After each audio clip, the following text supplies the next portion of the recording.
I'd like to call this meeting of the Shasta County Board of Education to order. We'll begin with the Pledge of Allegiance. Jackie Blavavera has agreed to lead us.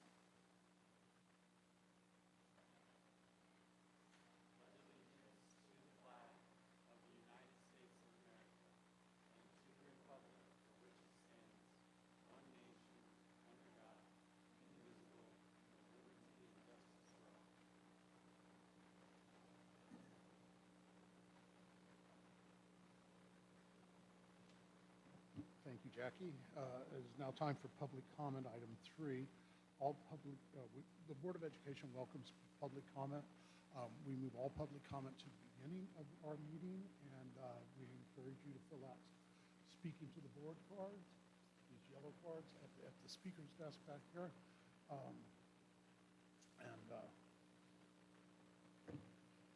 We welcome your comments. We're going to start with Dolores Lucero. Dolores, there you are.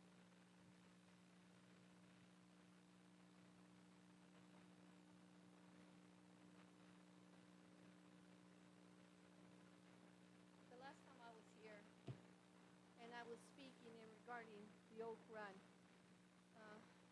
Is it on? Yeah? Yes. Okay. I mentioned the Oak Run Elementary School, and I also mentioned the attorney who actually represents the Oak Run too, and also represents the Shasta County Office of Education, which I tried to tell you guys multiple times, but nobody seems to care because nobody cares about the laws. Everybody thinks that, I'm wrong or anything. Nobody checks it out. But I'm telling you right now, this attorney is holding multiple positions in the whole county, multiple schools, while he's also making money. So I just want to let you know that I received a letter May 22nd, 2025, this last month, and I received it for the Oak Run because I reported some criminal activity, even though there's a case pending in the federal. But I still have the right as a citizen or as a whistleblower under Shasta County Watchdog. And I know, Mr. Robert Brown, that you rolled your eyes when I came in here when I started speaking. And I don't like that you roll your eyes because that tells me I'm annoying you, or you just don't like to hear the truth or hearing me speak about your legal counsel here. But I'm letting you know that they actually asked me to destroy evidence.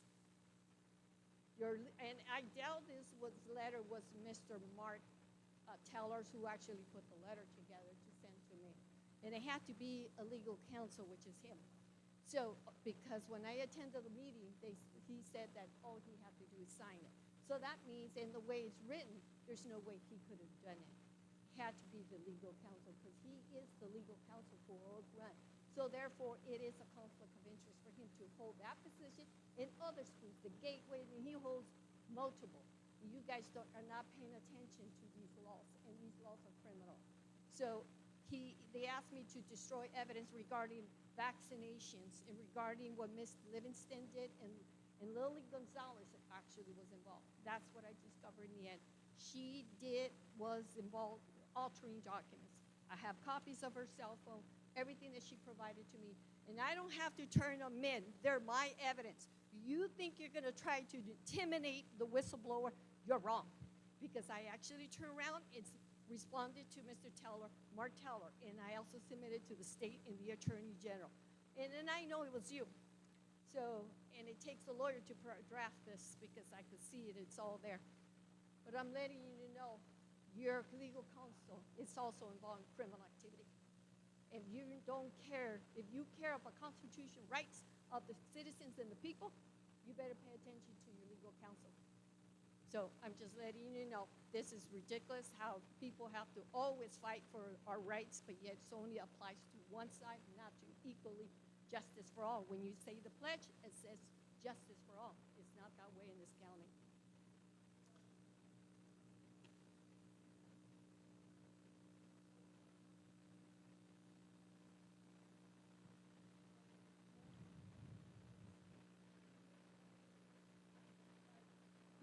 Little bit of housekeeping. We are recording / streaming, so we do want to make sure that if we are having comments or questions that mics are on so people can hear.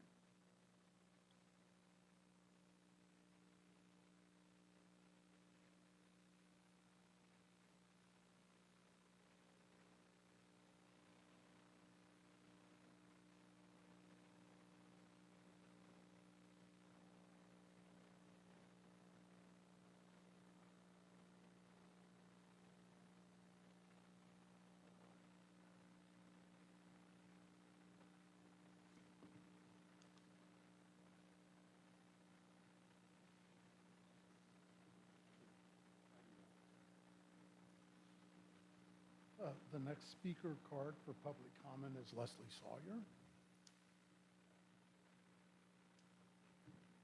Mr. Board President, do you want me to do both my public comments at one time?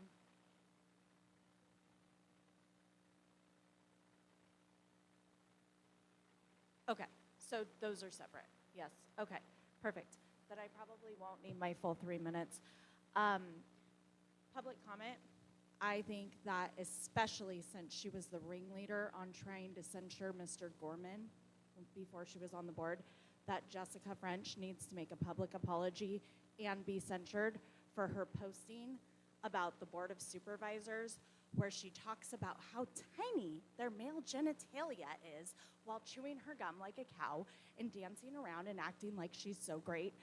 That was an appalling video to be posted publicly by a public official talking about other local public officials. She's since deleted it. There's plenty of copies of it if any of you would like to see it.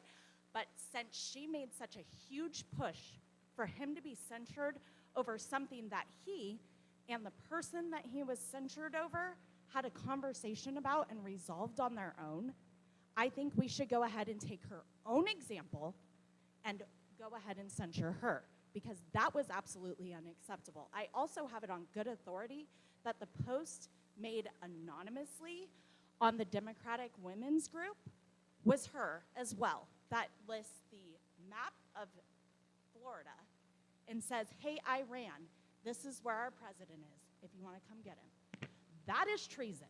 And if it is found to be her, I think even further action should be taken, because if you are an elected official and you are committing treason, that has the highest penalty in our entire country when you look at the law books.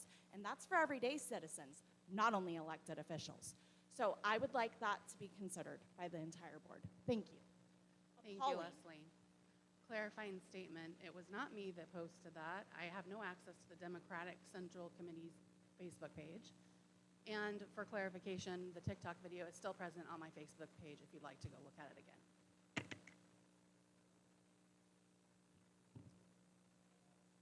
Thank you. Thank you. We have 2 more speaker cards again, Leslie. If you wanted to speak on item 9.3.1. Gladly. Board President, county staff, I appreciate you taking the time to put this on the agenda. This is an important item, okay? I choose to keep my kids in public school because I don't believe that the whole blow up the school system, blow up the education system is what our country needs. I think our country needs a public education system because unfortunately the society we live in requires most households to have 2 working parents. I want parents involved in the public education system, and I want the public education system working with parents, and that way it will be successful. But this bill circumvents parents' rights to choose the education for their children. This board specifically, the most you have to do in education has to do with these charter schools. You guys don't touch the everyday classrooms of the other districts. You touch mostly charter schools. So this does affect you more than most of the things that I come up here to talk about.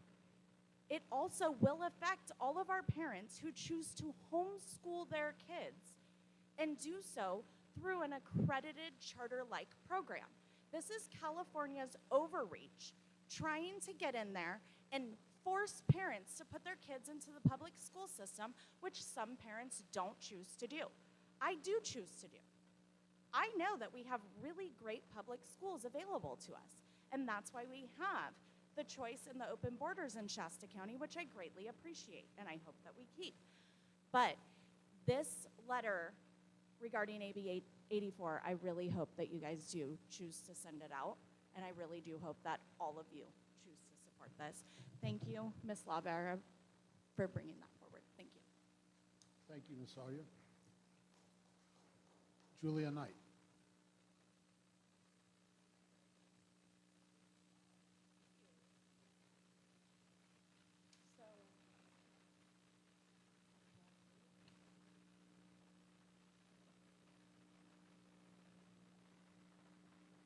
Thank you for entertaining, more than entertaining, the AB 84 issue.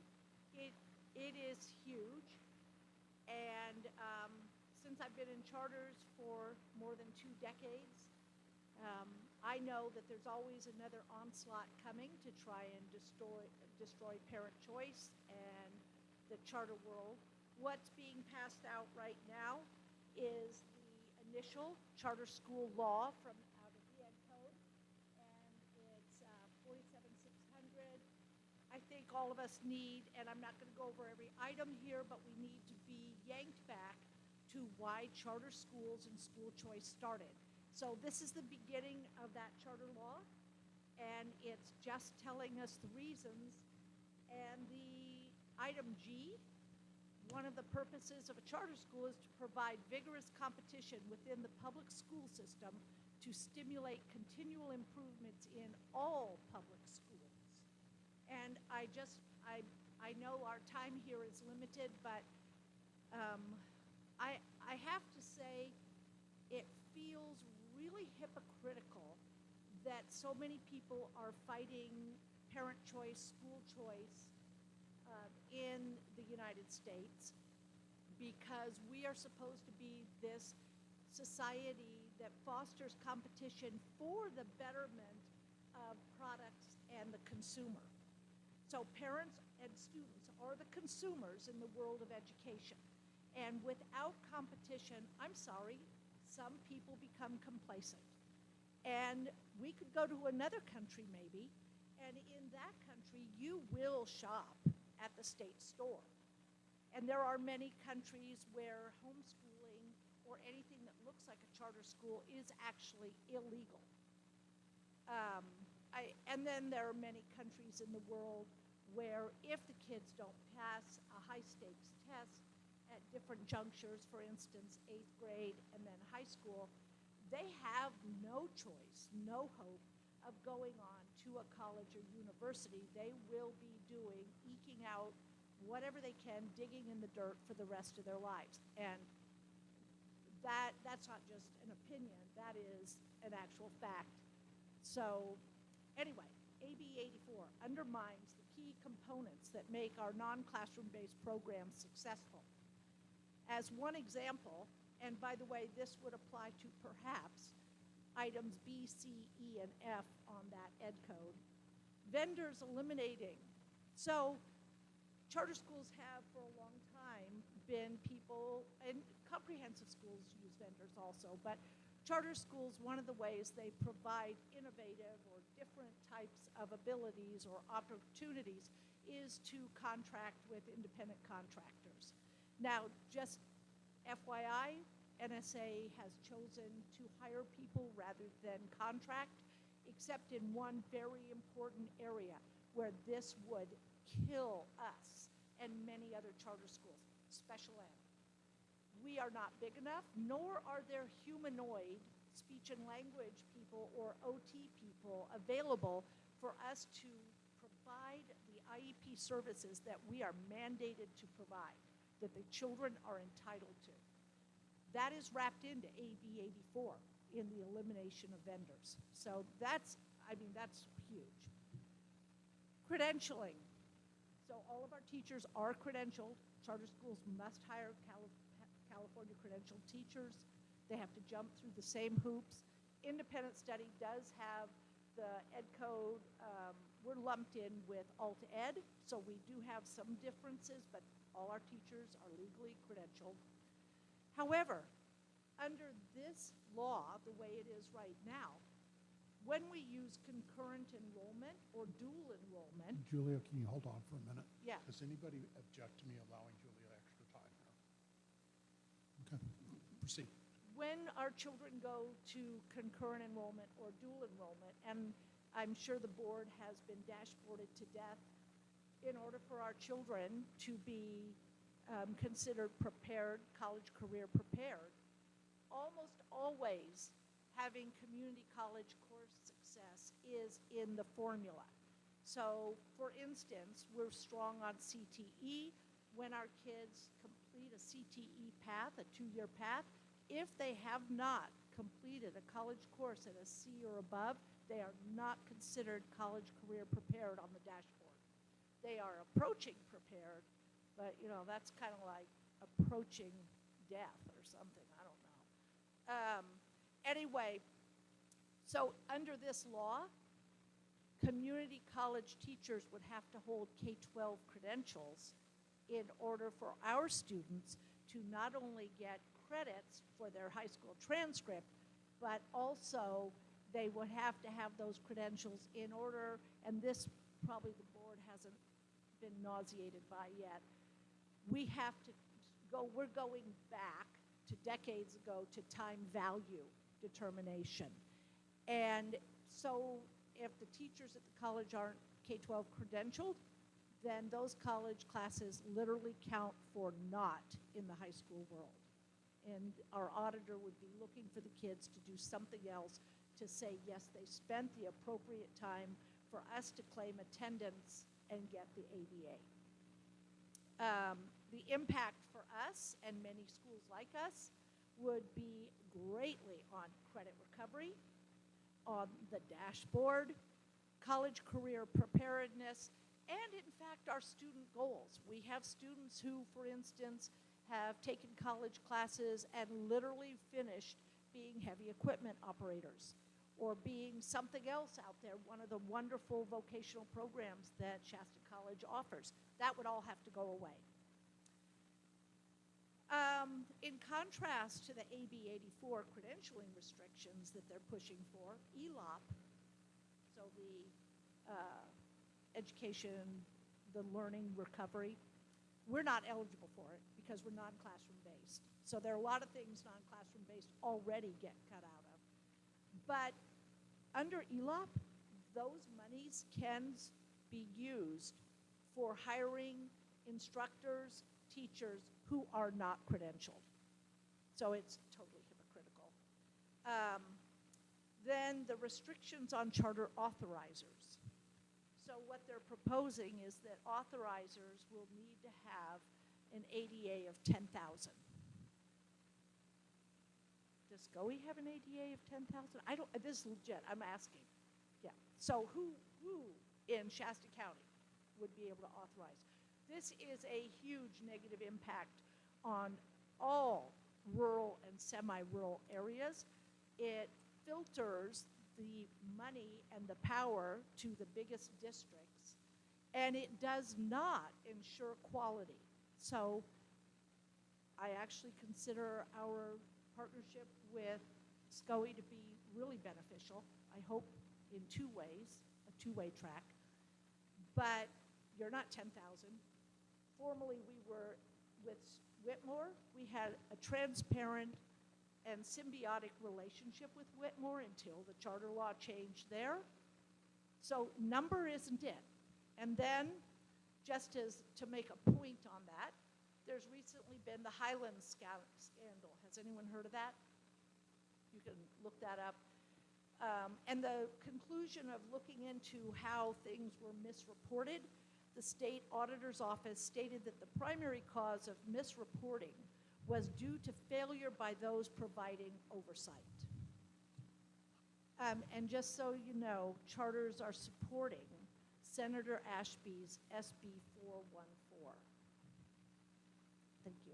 Thank you, Julia. I have a card here for Jim Barnett. Can I ask a clarifying question? You mentioned that many times it was going to cost a great amount of money for your school. Do you know how much? Have you had your attorney figure out how much it would cost if this law is passed? Well, they're proposing cutting our revenue by 30%. So our revenue is over 2 million. However, I don't know how much you make. Please don't tell. What if I cut your revenue by 30%? How's your house payment going to get paid? Oh, I understand. I was just Yeah. asking if you know a number. I don't have a number. Okay. I'm not, the law isn't through yet, so I'm not a speculator on that. I just know that the more voices speaking on behalf of, I'm curious to hear from you because I've had some other experiences with on the other side of this situation. Before I started a new job about a month ago, I was working as an education coordinator in ISP schools that were working with troubled youth, and essentially the children were being shoveled to the ISP schools where they were left to die with their education, so to speak. The principal, the superintendent, everyone felt the same way. They were getting ready of the ISP platform for that reason. And so these students, I would sit in a meeting with a teacher who had 30 students, and 3 of them were passing the class. and that's a disgrace. So when I say that, my concern, having seen and worked with these students myself, I felt like the system was majorly failing these kids, and I wish there was more oversight. So when I've heard this bill coming to be, my immediate reaction was that it was a good thing to have more oversight. And then last month, Jackie spoke about the bill and how there were some negative connotations and may cause problems for other charter schools. So I just want to know your honest opinion as a administrator of a charter school here. How can you speak to the other side of the coin? Was that ISP program a charter? Yes. Okay, so let me speak to this. I started my life in district schools, been teaching for over 40 years. I left public school teaching because I was disgusted. Ended up doing private school affidavit with my own children and a whole bunch of others, and then wrote this charter. I feel it is immoral to warehouse children. They have precious 18 years with compulsory education in a setting where we should all be doing our darndest to make sure that they are fully equipped to go into the adult world with options and skills to be competitive. Can I speak to what every school does? No, I know all the ugly stories. I'm very busy at work. I can only handle my own backyard. But I know the ugly stories. I think they say that there is billions of dollars in fraud in California from these ISP schools. So how Okay. do you There are see- billions of dollars of fraud from district comprehensive schools too. How do we fix the whole system? I do agree don't with have that. I don't have the answer. I was just curious if you had ideas. My idea is I do the very best I can where I am, and I do something like come forward to SCOE because I was attracted by the fact that SCOE is considering looking at the charter schools, supporting the charter schools.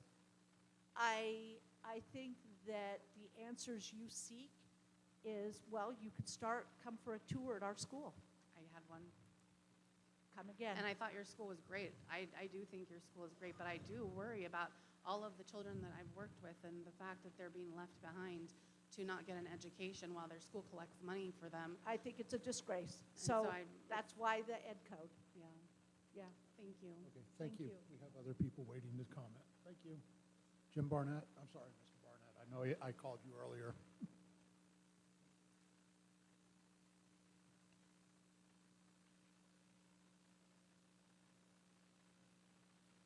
Good evening, and thank you for putting this on the agenda for tonight because I do also oppose the California Assembly Bill AB 84. I believe it was in 1992 when California established charter schools, and for the first time the public school monopoly was broken, and it was broken not just out of spite, but it was broken to meet the needs of students and families who otherwise would not have gotten a quality education due to geographic problems, and maybe there were special needs, maybe there were underperforming kids with psychological problems that weren't suited for a regular classroom environment.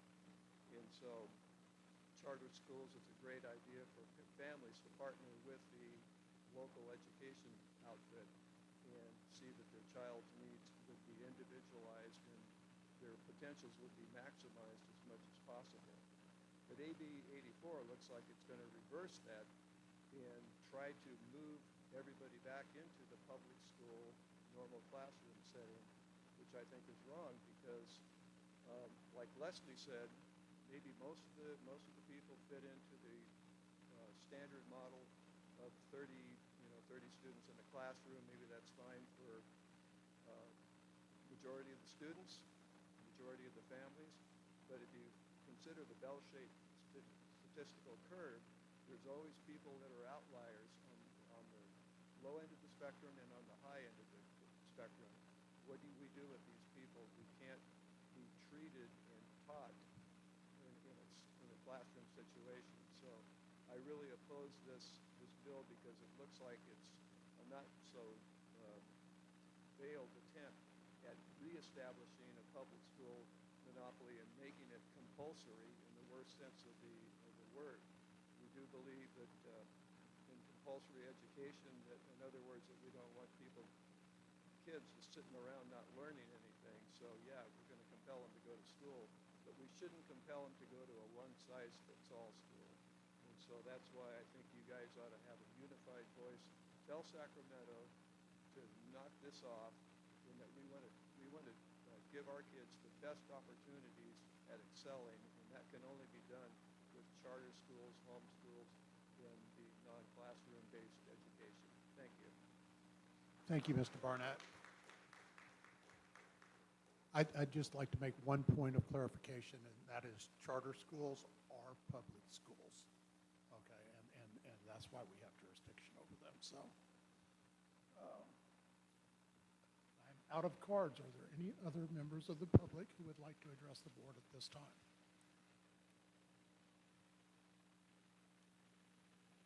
I see somebody standing up.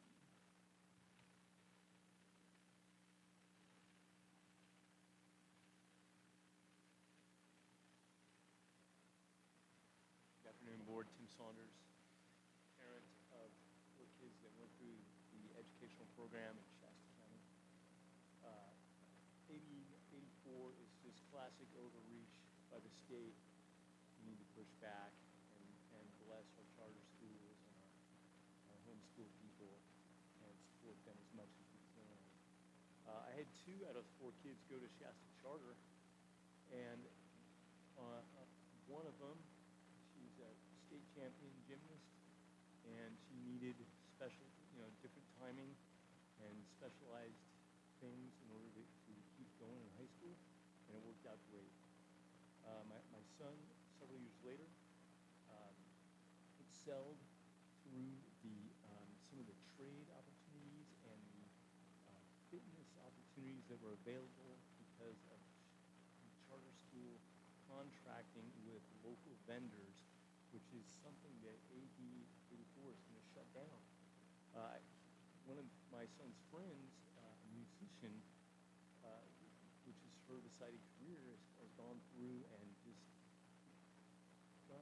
learned a lot of music. I'm not her parent in this case, but just a lot of opportunities that are going to disappear for our kids if AB 84 gets up here. So please do what you can. Stand up for our children. Your primary responsibility is our kids. Do the best thing for them, and I appreciate it very much. Thank you. Thank you very much. Is there any other member of the public who wishes to address the board at this time?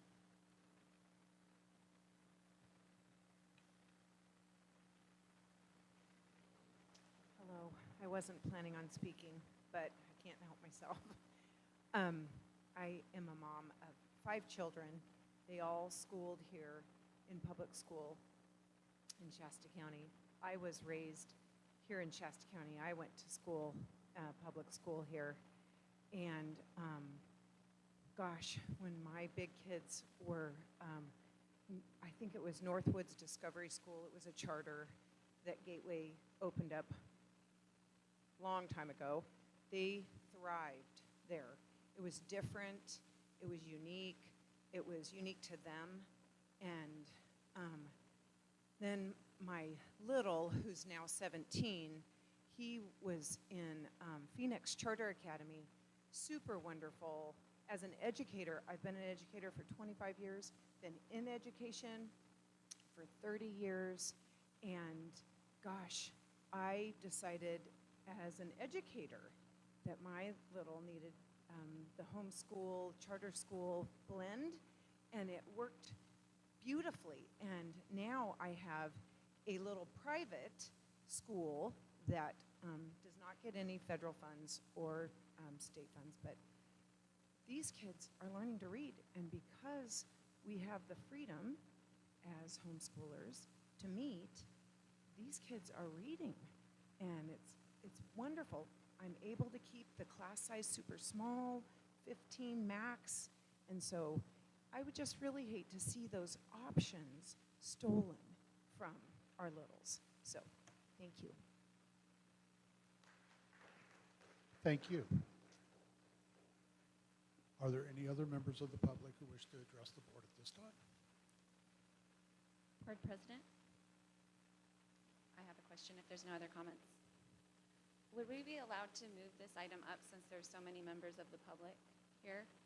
Would we be able to move 9.3.1 to right now or to next?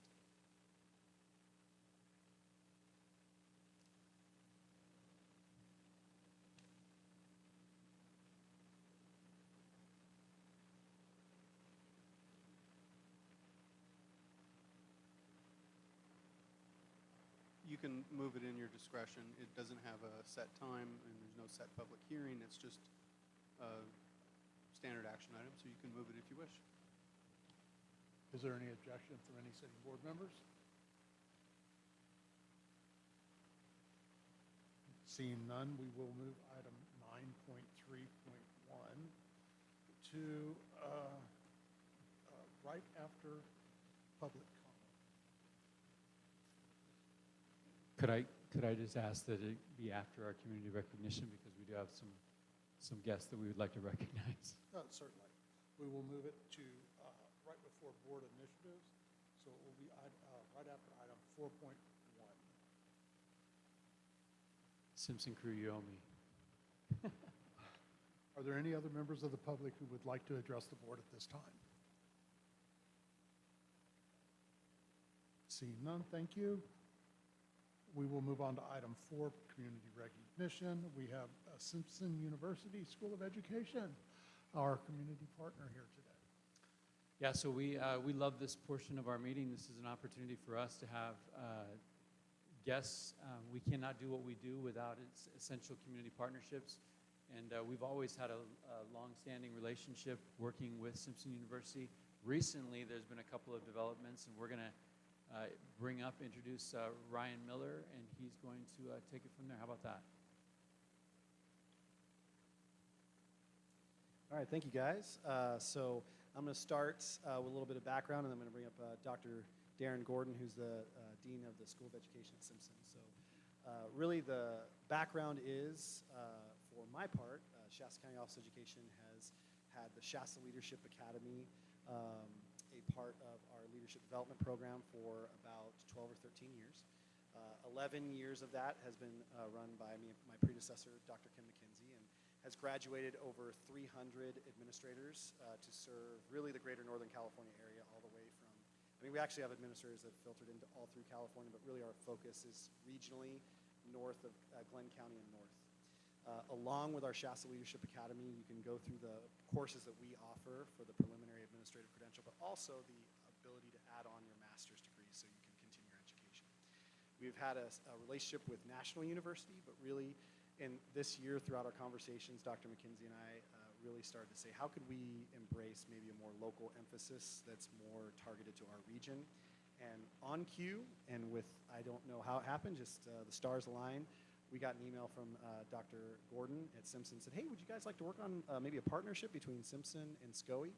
And so we started to develop conversations about what that partnership would look like for Simpson being our IHE, or Institution of Higher Education sponsor for our master's students. So really When we looked at it, the core values of SCOE and Simpson really lined up. Simpson's mantra is Gateway to World Service, and we really advocate for servant leadership and transformational leadership in our administrative credentialing course, really training the leaders that are going to lead our schools and our students and our teachers into the years to come. So those conversations were really organic and our priorities lined up, and so really we started that process of seeing what the class alignment would look like, and everything lined up, and Simpson met all of kind of what our expectations were, and we met all of Simpson's expectations.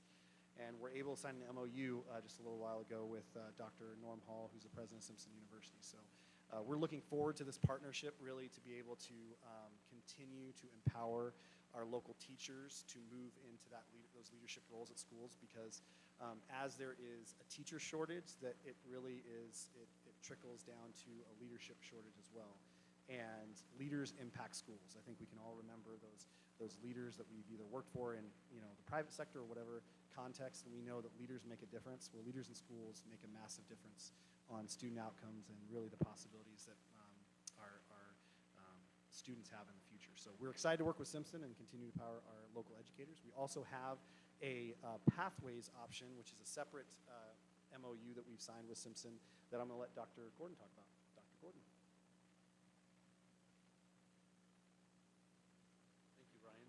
Superintendent Freeman, yes, we do owe you. Thank you very much. And President and Board, thank you. Just want to speak briefly to our partnership. We're very, very excited. Although I'm new to the dean position at the School of Education, not new to this area, although we've moved back and forth quite a bit. My history with the School of Education at Simpson University was always a strong pillar of the university, but also of the community. So going back all the way to Carol Whitmer, when I was a student, when she was the dean, I had her in high regard and what she was doing in education in this area. And then, of course, on to Glee Brooks eventually. Very, very appreciative of all that they have done in building the School of Education with roots in the community to strengthen education in this North State. So it's quite an honor to try to carry on that tradition and even improve the ways in which we're working together to increase and improve and strengthen education in the North State, both here in Shasta County, but also in surrounding counties as well too. So the other partnership that we've worked on and we signed an MOU relates to the classified employee grant that SCOE has received. And is able to provide to classified employees that want to complete their bachelor's degree and a credential program. And so we're really excited to be a receiving institution now so that it provides another pathway for local classified employees to receive funds to complete their bachelor's degree as well as a credential program. Another exciting part of that is that we've made some adjustments because we're in the process of proposal for a PK3 credential program at Simpson as well too. We made some changes to the liberal studies program in adult studies, so that's our degree completion program. It will become entirely online. It's only been partially online. It'll be fully online. And it will also embed 2 education credentialing courses as part of the program, so it actually helps them to complete their program sooner.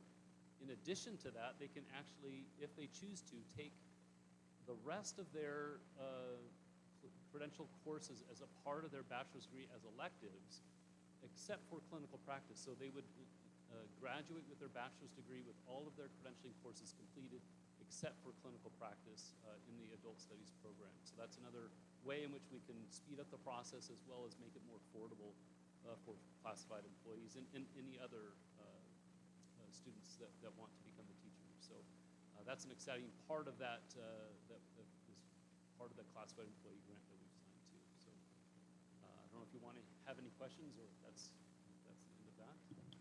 Yeah, we'd just like to, we'd like to recognize you for that partnership in preparing the next generation of great teachers and leaders in Shasta County schools. We are streaming out. There are millions currently watching. If there are young people, we want young people to see themselves in classrooms, and partnerships like this help make that happen. So thank you so very much to the School of Education from Simpson.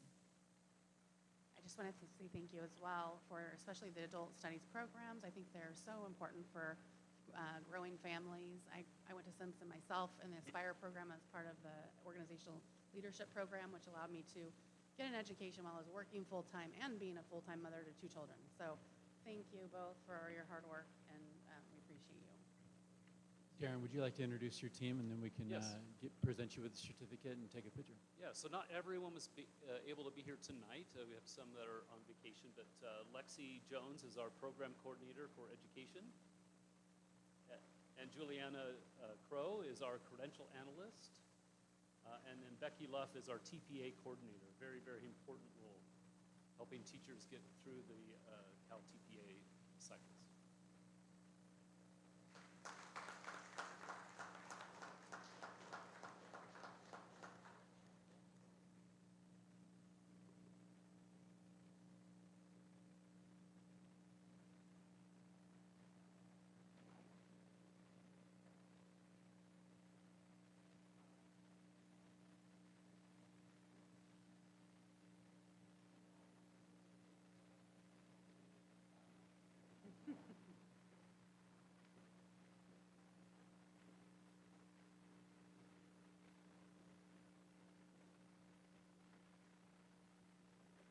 And thank you, Ryan. Thank you, Rhea McFadden and Ada Rappaport, SCOE team members, for the work that they've done. Dr. Kim McKenzie as well.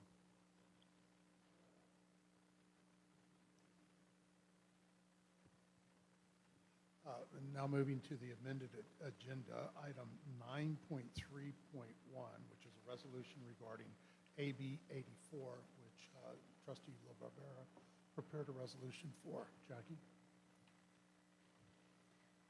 Good evening. First, I want to thank everybody for coming out tonight to support this. I think it's an important piece of legislation to unite on. So thank you for the opportunity to present this tonight. I reviewed the most current text version of AB 84, and I found that our resolution's key points and provisions remain intact. I kind of freaked out a little bit after I worked on that resolution and sent it in, and then there had been edits to it in committee. But I did go through, and our key provisions being Office of Education Inspector General, funding restrictions, oversight fees, credentialing requirements, and audit and contract mandates remain intact. This resolution isn't about charter public versus public traditional schools. It's about protecting our students' equitable access to programs that work for them. It's about maintaining the sovereignty to explore local solutions. Non-classroom-based programs serve a diverse and often underserved population here in Shasta County, including students with special needs, foster and homeless youth, teen parents, students facing bullying or mental health challenges, and rural families lacking access to traditional settings. These students don't just prefer a flexible model, they need it. For many, it's the only place that they felt safe, supported, and successful in our county alone. In our county alone, over 2,000 students rely on these options. We all agree that accountability matters and that there is no place for fraud in education, be it charter, public, mainstream, traditional sites, homeschool. There's no room for fraud. But AB 84 doesn't just target bad actors, like the A3 scandal. It burdens every NCB program, non-classroom-based program, with excessive fees and red tape, draining resources from students who need them most. This isn't about politics, it's about our students. Whether we're liberal, conservative, or somewhere in between, we can agree that every family needs equitable access to education that works for them. Let's send a clear message to Sacramento. Shasta County stands for local solutions and student success. I urge you to support this resolution. Thank you.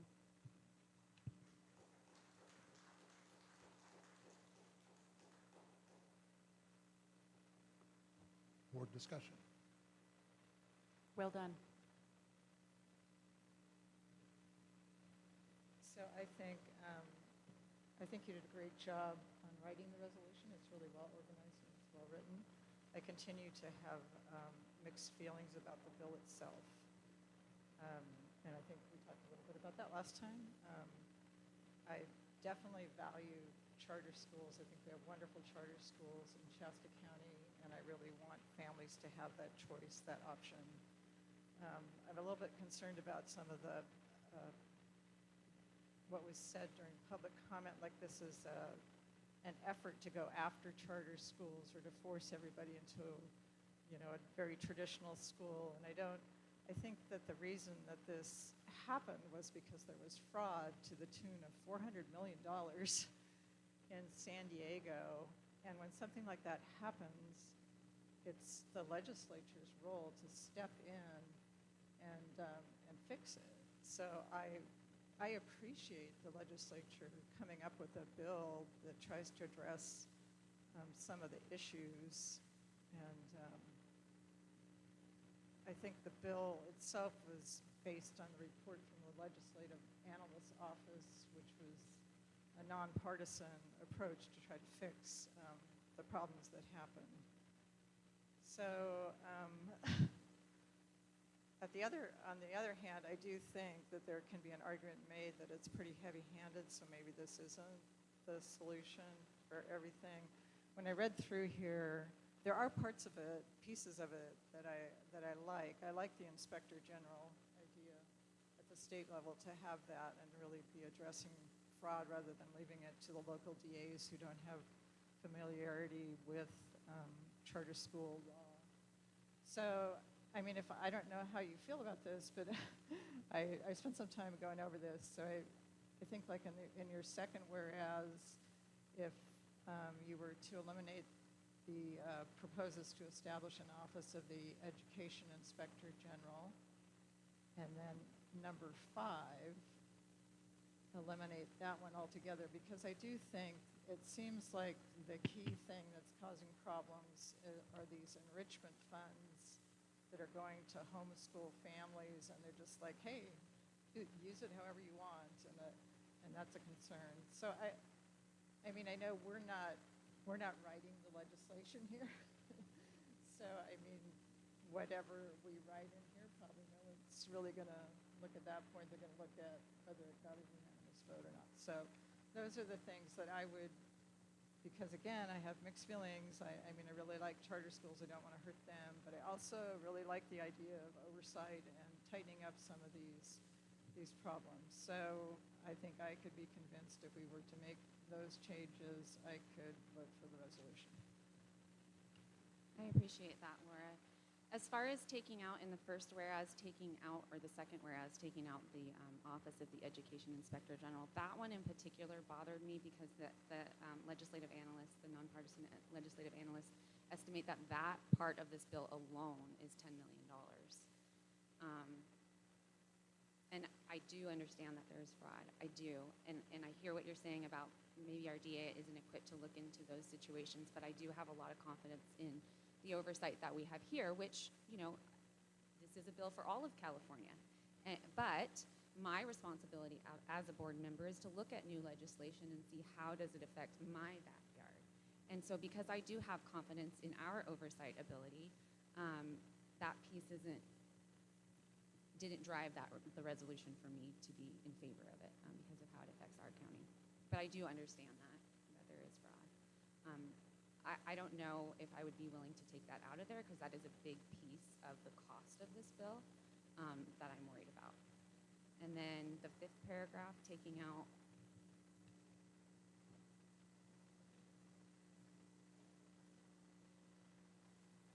that's a piece I wouldn't be willing to take out either because that really hits on the innovation and the ability for them to work with local vendors. I do just want to add one comment there in terms of the budget oversight for charters. We certainly do have the budget oversight for the charters that we sponsor, but the majority of the budget oversight for charters falls with the district that is sponsoring them. So there are districts in the county that the county office is not currently involved in that budget oversight process. Yes, and so when I said that I had confidence in those oversight, I wasn't just speaking about us, but in the others as well. Thank you for clarifying that for the community. So I just want to reiterate again for some people that weren't here earlier what my concerns are, and it is because of my work previously as an education coordinator working with some students that are in very rural communities, and the education system is completely failing them. And like the principal of North Summit said, it's also happening in regular public schools too. But this is an accountability piece that is coming forth to try and provide transparency. And I think that that it should go ahead. And I think that if there's an opportunity for the voters to vote on it, that we should. I don't feel like I wouldn't personally support us sending a letter to negate the law because of the experiences that I've had with personal children, because those kids deserve to have an education too. And when schools are literally committing fraud and not providing an education to kids and claiming that they are, one girl in particular I can tell you about, I won't say where she lives or any of that, but she hadn't been to school for 30 days. She was in a non-classroom based ISP school, hadn't checked in for 30 days. Nobody knew that she wasn't in school. Nobody even called and checked to ask why she wasn't logging in. And as the education coordinator, that was my first job. Well, hey, this student hasn't been here for 30 days. No wonder she's failing all of her classes. And there was a agreeable problem with this ISP program from the superintendent, the principal, and me when I came there and asked all these questions. So there is a big problem with fraud for these schools, and I think there needs to be some sort of resolution, and I think that the voters should be voting on it. So I would vote no to sending the letter.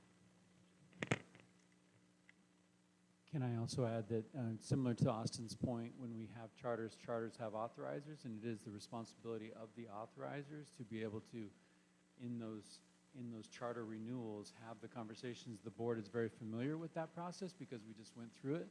And in that process, we have the opportunity to address some of the concerns that Jessica just shared.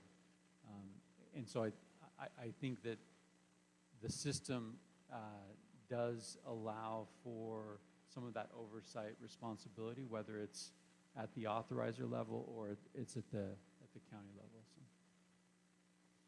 With that, I would add that part of what this looks to establish is the oversight of charter schools countywide, similar to the way that all districts countywide are under the county office's jurisdiction for budget oversight. And there is concern statewide by county offices about the capacity to be able to take on oversight of all of the charter schools budgetarily. So I'll just add that for your consideration as well.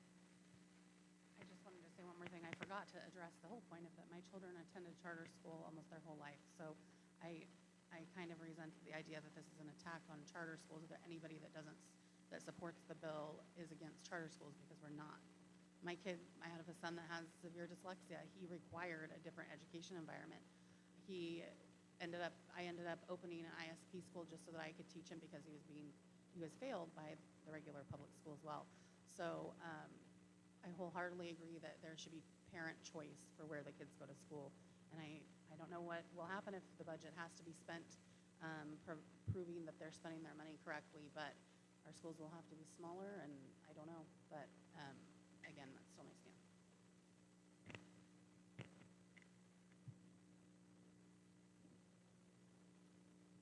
I am in favor of this resolution because I think that there is enough oversight already. As someone that's been involved in independent study programs, I know that the requirements to keep track of attendance and things like that are already pretty rigorous. I am generally not in favor of statewide oversight of local schools.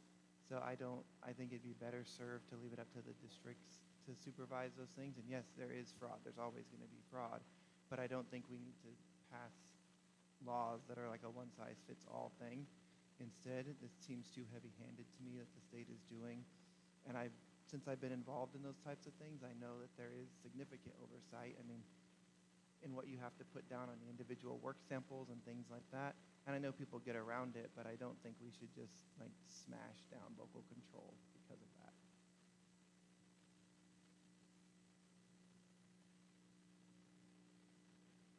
Arthur? Okay. I am in support of our resolution, and I am against more government overreach because I think California overreach is too much.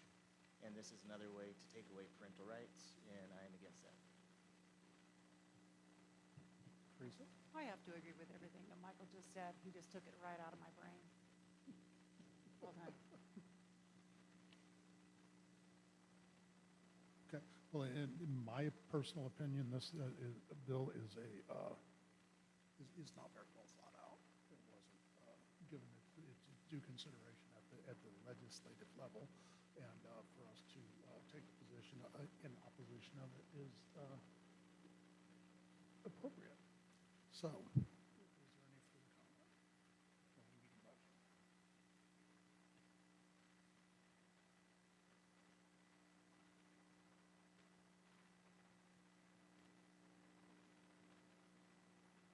motion? I could start. Oh, we need a motion. I'll make a motion to pass the resolution as written. Should we open it for public comment? Oh, we already did. We've already had public comment. It's been moved. Is there a second? I'll second it. Discussion?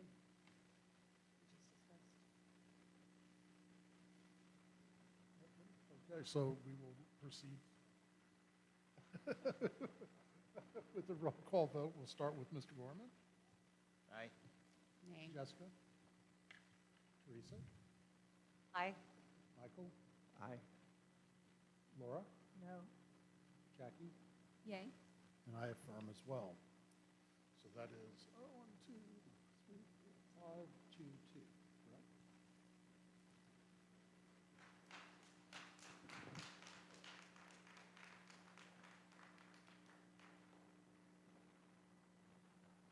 Now move on to item 5, which is board initiatives. Laura, you have the literacy committee.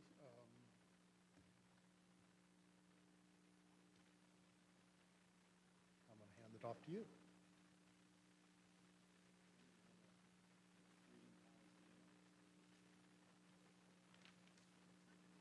Yeah, so the literacy initiative is winding up, and in the packet, I don't know how to use this, okay. Okay, I'll figure it out. In the board packet, there's a specific report that details the projects that the initiative has undertaken and has the money involved, but we're just going to kind of hit the highlights here with the slide deck. And I want to thank appreciation to Holly King, because she's the one that made the slide deck for me. Here we go. So these are the basics of the literacy board initiative, and the subcommittee members and the members of our great staff, and those are our goals. And this is one of our projects, the Ignite Reading Program, and the Literacy Initiative funded 3 students at Anderson Middle School, and we were helping those as part of SCOE's differentiated assistance work with that. So if you look at these, it's kind of hard to see you'll probably see this better when the slides are shared with you after the meeting, but the pillars there represent beyond our 3 students, but I think there were some 40 students in the county that use the Ignite Reading, and that's really a very structured program where students have the same tutor, an online tutor, and they're working with them every day of the week. And it's for students who are very far behind in their reading skills. So when you see that first column that says something about kindergarten, that doesn't mean those are kindergartners in there. That means there are elementary school kids who are reading at a kindergarten age, and all the way up till some of them are middle school students. So then you see how that big band, how it improved, how they went up in their reading skills. So that's a great thing for Shasta County, and good to see it seems to be a program that really does move the dial on people's skills, students' skills. So this is Reading Pals. If you're looking for some kid energy in your life, I would highly recommend this program. I had two tutors, or 2 scholars that I worked with, and they were both so different. So the one you see here that's with me, that very much captures him. Anyway, we the initiative, the SCOE initiative, trial paid for the program at 2 schools, at Meadow Lane and at Alta Mesa Elementary.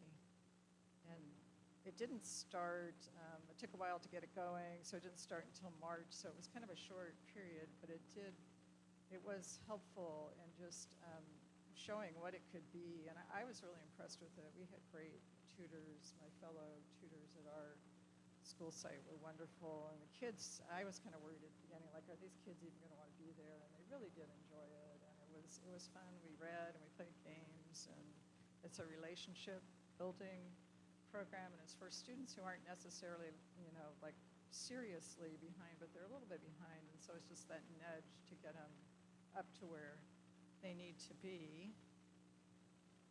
And then, so the good news is that there's a lot of enthusiasm for this, and so now we see that there's 10 schools in Shasta County where this is going to be happening next year, and we have a video there, so I don't know how to.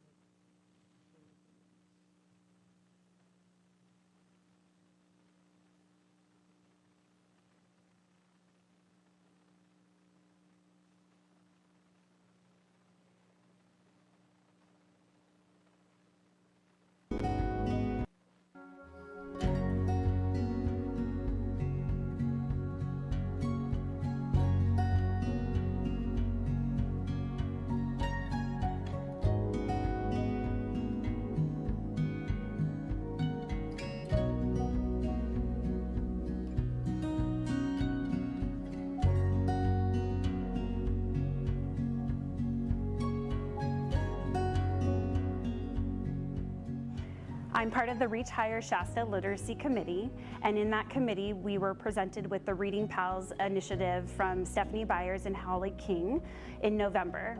After hearing about the program and all the wonderful things that they are doing down in Chico, I decided to approach Holly and Stephanie and ask if I could have the opportunity to pilot the program here, Reading Pals, at Alta Mesa School.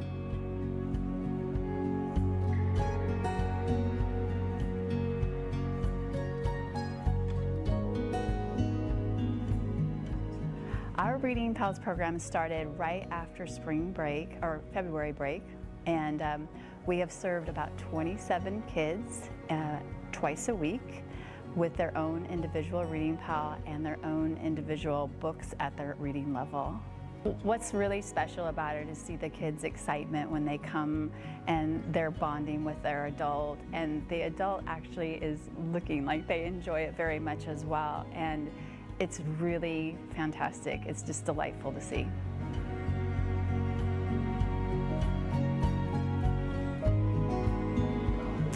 I've loved being a reading pal. Every week is a little bit different, and we are becoming friends as well as partners in reading.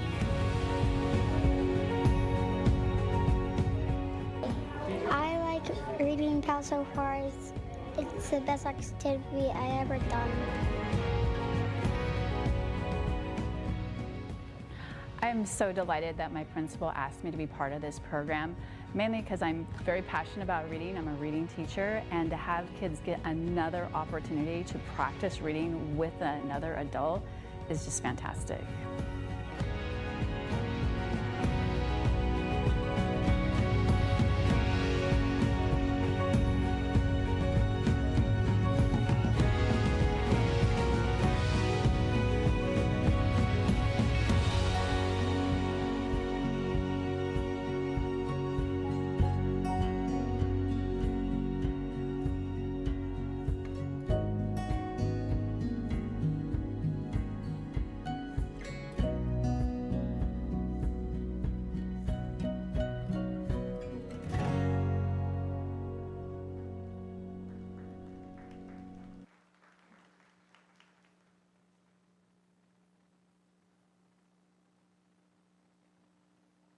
So here we are at the Hopeville movie, and we've talked about this before. In April, the initiative paid for the community screening of this movie, and we had a nice panel by local educators talking about early literacy at that event.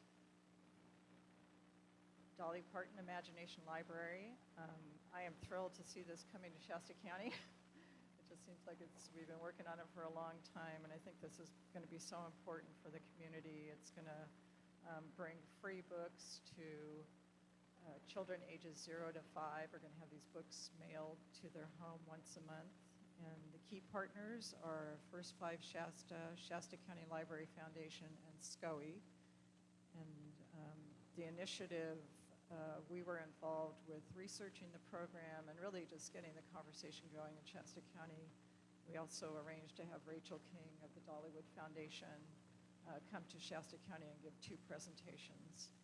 So on tap, I think there are 2 events in September where this is going to be really pushed out to the community.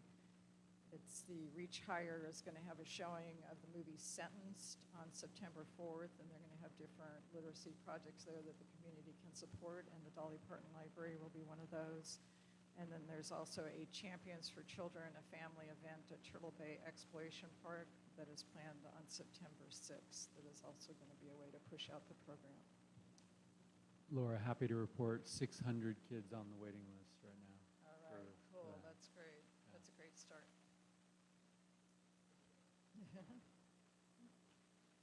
And then this is the literacy initiative. This is the subcommittee's latest project that we've approved. It's the University of Florida Literacy Project curriculum.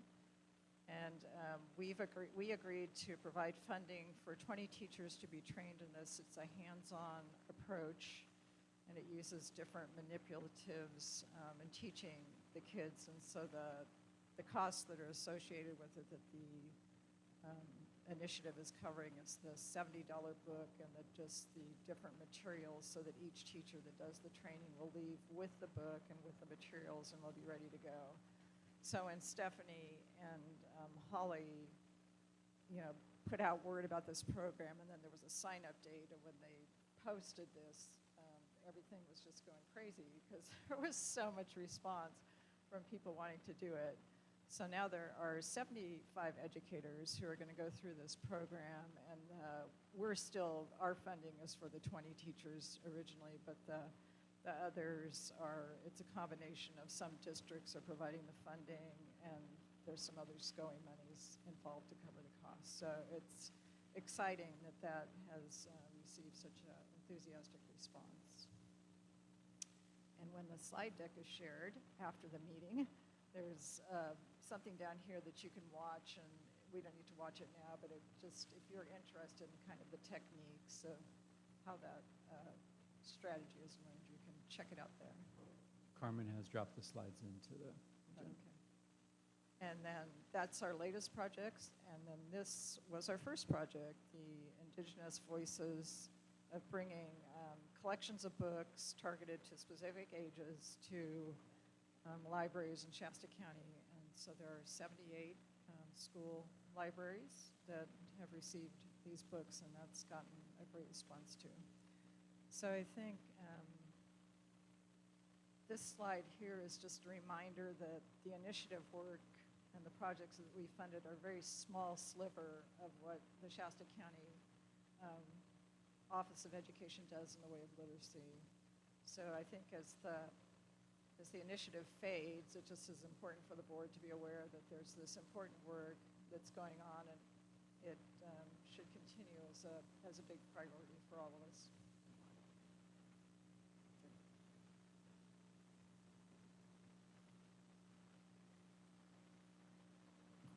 Questions, comments?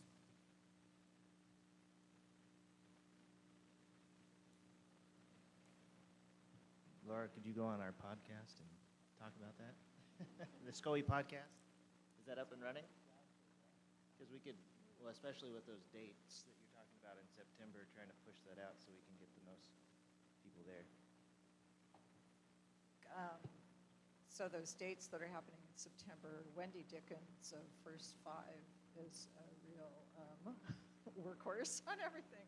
So she will be sure to have plenty of publicity in the community about it. I'm just kind of giving you guys advance notice. So is that a no, on the podcast. I think the podcast has already done literacy. Well, Laura, I want to thank you for taking the lead on this literacy initiative. Everything you've done has been remarkably well planned out and executed. And, you and your committee have done a fantastic job. Thank you. It kind of took us a while to hit our stride.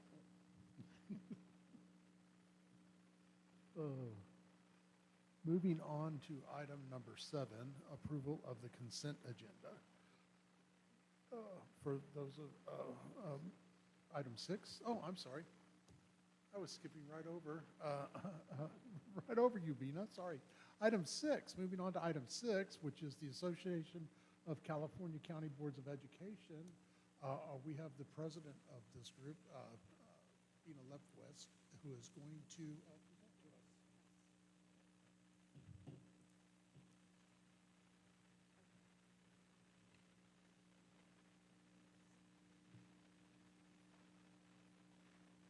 Hello. Thank you for having me tonight. I'm Bina Lefkowitz. I am the president of the Association of the California County Boards of Education, or ACCBE. And I'm a trustee in Sac County, and we call ourselves SCOE too. I've been on my board for 8 years. One of the reasons that I got involved with ACCBE is most of my work over the last 8 years has been very local, and I decided that I wanted to kind of get the sense of what was going on around the state and be connected to trustees around the state. And I'm really interested in empowering county boards as a force for change at the state level, and I enjoy learning about how other county boards work. And so I've actually had the pleasure of going visiting county boards over the last few months. And I will say that we, in July, are going to be hearing AB 84, so I got a preview of what the conversation might be like. And we also have a literacy initiative, and our literacy initiative is run by our staff, so I love the fact that your board has really stepped up and created its own strategies. So that was great, and I'm going to share that back with my board. But anyway, let's see. My purpose today is to explain who we are, ACCBE, why we formed, what we offer county boards, and how excited we are to hopefully have you guys join the ACCBE team. So we are the only statewide organization created by and for county boards of education, focused solely on county boards' interest and the at-promise students we serve. We wake up every day asking, how can ACCBE advocate for, advance the mission of, and improve the quality and effectiveness of county boards to best serve our students and their families. We are not unlike other single-focused associations like the California County Superintendents or the Small School Districts Association or the PTA. We empower, innovate, and advocate for county boards and the at-promise students we serve. So we grew out of the former CCBE. That was, for those of you that are new, I hear you have 4 new county board members. The CCBE was the California County Boards of Education, and that group lived inside of CSBA for 60 years. CCBE had a fair amount of autonomy. They elected its own president, its own officers, approved its own due structure, hired its own staff, had its own strategic plan, and organized county-focused events led by its volunteers. It created and appointed all its own committees. And a few years ago, it was CCBE that brought to CSBA the idea that led to the $80 million in funds from the state that were going to go solely to county court and community schools. In December of 2023, CSBA decided to change the CCBE structure and created something called Region 14, which is really more aligned with the delegate structure within CSBA. So CCBA was kind of an anomaly to the to the California County School Boards Association. So they took CCBE and basically morphed it into something called Region 14. And Region 14 is advisory to the CSBA board. And the former autonomy of CCBE and our identity was changed under this new structure. So like Robert, I served on the transition work group, and we met monthly during 2024 to advise CSBA on how to ensure county board members' services remained strong post-CCBE. And at the end of this year-long process, there were 7 of us on the transition work group that concluded that being 58 voices in an organization with over 1,000 K-12 districts just was not to our fullest advantage. We no longer set our dues. We did not have final say on our committees. We did not even have our own board. We were now under CSBA.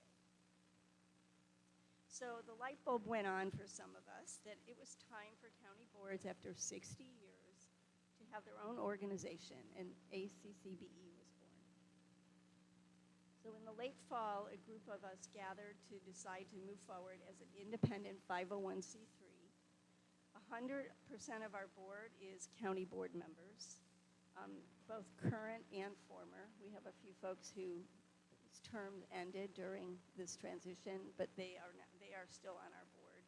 4 of them are CCBE past presidents. So ACCBE is by and for county board members, focused solely on county board issues and the at-promise students we serve. We have 4 areas of focus. The first is we advocate on issues that matter to county boards and the students we serve. The second is we are all about building coalitions and partnerships, especially with the County Soups Association. We are about member empowerment, leadership, and peer-to-peer learning and networking. And we are about innovations that will expose county boards to ideas that can lead them to think out of the box and be forward-thinking. The world is changing. Our students continue to struggle, and we want to help board members see possibilities.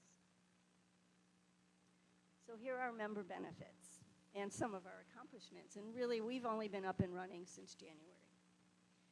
We have launched an advocacy committee. We have 5 bills that we are supporting. We've spent a lot of time developing kind of our criteria for analyzing bills and the process for taking positions. We've hosted 2 ledge forums, one with Assembly Member Martucci, Assembly Ed Chair. And again, we have the bills that we are supporting. We are proud of our strong partnerships, again, with the County Soups. We meet monthly with their executive committee and are developing strong partnerships with the Small School Districts Association, UCLA, UCSF Center for Dyslexia, UC Merced, who's doing a lot of work around teacher prep, some key state departments, and a new group that we've recently connected with called Reaching at Promise Students. We've hosted 10 events to learn together and network. These events have covered career tech ed, apprenticeships, teacher pipeline, literacy, effective governance, and the future of education. We are very proud that Linda Darling Hammond agreed to speak to our group. We have quarterly county board gatherings, and we have a series, and I want to definitely mention this to you guys, a series for new board members called Starting Strong. And recently, we've kind of morphed that series into what we're calling Building Trustee Excellence. It'll be a monthly series to learn about good practices, good governance practices.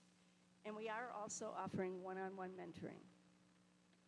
And finally, we're developing a resource library and have our trustee handbook on our library. It's for free. And so for those of you that are new, and I can send a link after the meeting, it's a free, great resource around good governance and history of county boards and some good case studies around good governance. Okay, so here are some of our accomplishments. more accomplishments, we have 27 boards who've now joined, so far representing over 60% of all students. And of course, we will hope you will be number 28. We asked boards who joined to appoint an ACCBE liaison, and we just trained 17 of these liaisons for their role. And this position is a way to connect your county with our board and to enable your liaison to be up to speed on what's going on so they can share that with you, and then to bring your thoughts and feedback to us, back to our board. And we're very excited that if your board were to join, your liaison would be invited to our very first in-person strategic planning summit that we're going to hold in August. And so what's on tap for next year? Sorry, this is small, but just a few things I wanted to call out. I know you guys run Corton Community Schools, so we want to do, because county boards are the school board of record for the Corton Community Schools, we want to do a deep dive with our county board members. It'll be a 4-part workshop, 2 hours each over 4 sessions. It'll be like, what's the landscape of Corton Community Schools? Who are the state players? What's the legislation? What's changing legislatively? What are the demographics? The second session will be on bright spots and effective practice. The third will be hearing from students and from some advocates. And the fourth one is helping ACCBE with the county board members develop an advocacy agenda that we can then use in 2026 for the ACCB advocacy agenda to advance and improve our Corton Community Schools and the outcomes for our students. We're also looking to have one in-person event sometime the balance of this year. We are planning on hosting a student board member convening. I can't remember, do you all have a student board member? You have 2, okay. So it'll be an opportunity for student board members from our county boards to meet with county board trustees, and both to provide some inspiration for others to have county student board members, but also for us to learn from each other about what's the best way to support county student board members. We also have a series with small and rural districts. We did a listening session a few months ago. Teacher pipeline and teacher preparation was a big issue, so we already hosted a session on teacher pipeline. And then electric school buses and transportation was another issue. So we'll do a follow-up with, so the first was a listening session, and now we've moved into solution sessions. Okay, so we want to thank our 27 now founding board members. Some of them are not yet on there. And again, we represent about 65% of the students in the state, and you guys would be number 28. You'll see the membership fee it's pretty inexpensive. This is $18.25 for your county based on your county size. This is based on the CCBE fee structure from 2023. From 23-24, and we will not be increasing the fee structure next year. We'll be keeping it until 2027. And we have 2 times. You can join whenever, but we basically have 2 times to join, July 1st and January 1st. All of our events so far are at no additional cost, so once you join, all of the things I talked to you about are free, mostly online, but we are moving towards some in-person. They're open to everyone, even if you're not yet a member, but and at some point we will close it off. And we also record all of our events, and all of our events are recorded and online for free for you to go see if you missed them. So, basically we believe that both CSBA and ACCBE have value, and most of us are members of both of those organizations. But again, we are an independent voice for county boards, and we are open to all county board members who want to get engaged. And we value both inclusion and collaboration. So again, we hope you'll consider joining us. You'll see there are different ways to get involved. You can join a committee. You can just be a member. Anyway, you'll can see some different ways to get involved.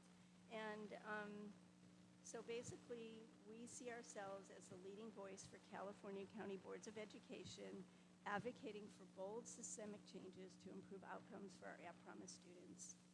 And I'd be glad to answer any questions, and thank you for your time.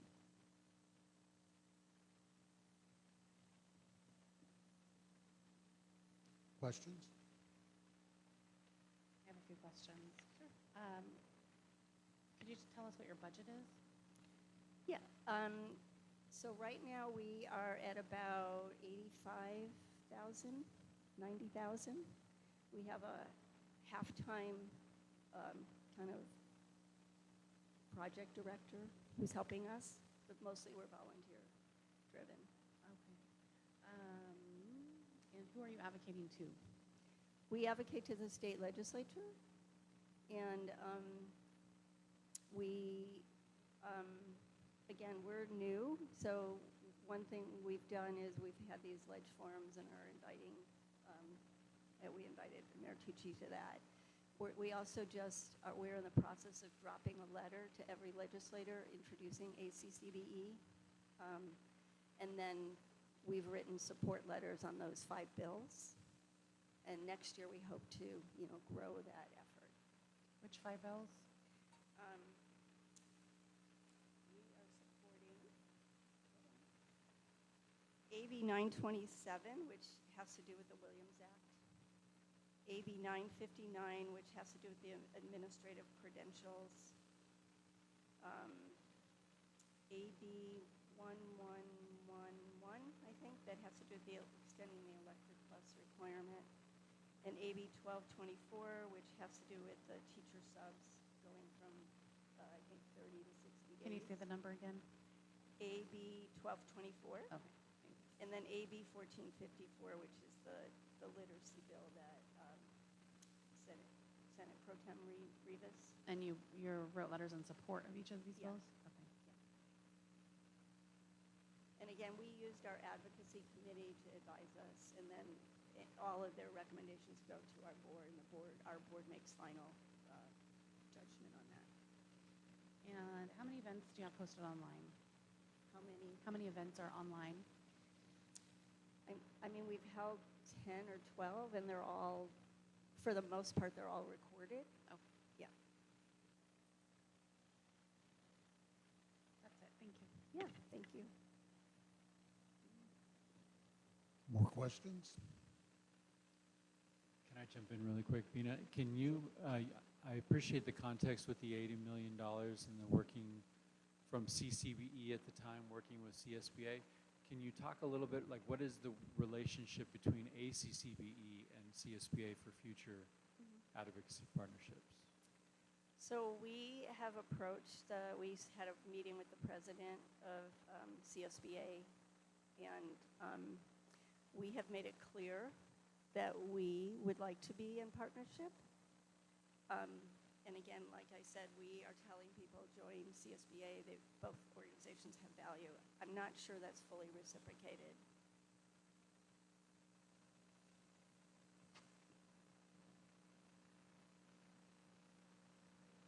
I went to a couple of your online trainings, and they were really good. And then I did appreciate the history of county boards, as how California set it up in the beginning as a constitutional superintendent of schools, and how it evolved. And I'm really thankful that you put that history all together.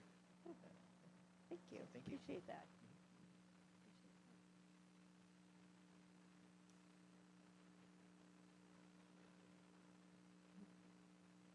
Any further questions?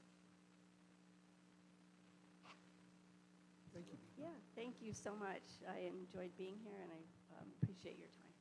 Robert, should we ask if this could be put on to further discussion on our next meeting, or as an action item or a discussion item? At the end of the agenda, when we get to board meeting feedback for this meeting, bring that back up. Okay. Appreciate that.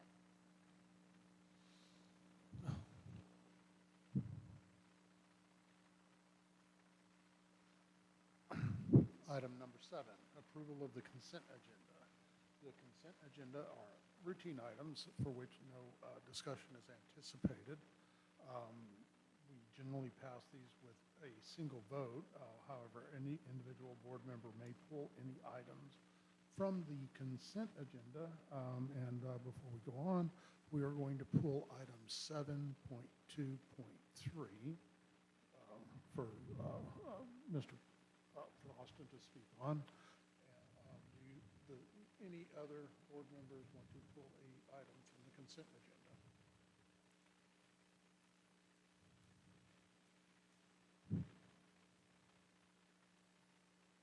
Hearing none, we will. I do have something I'd like to pull.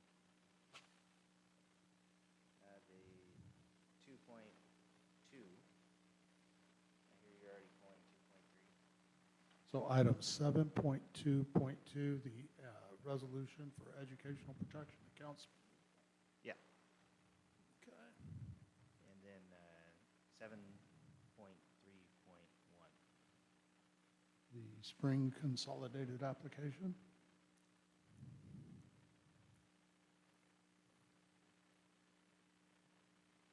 Do any other board members wish to pull something from the consent agenda?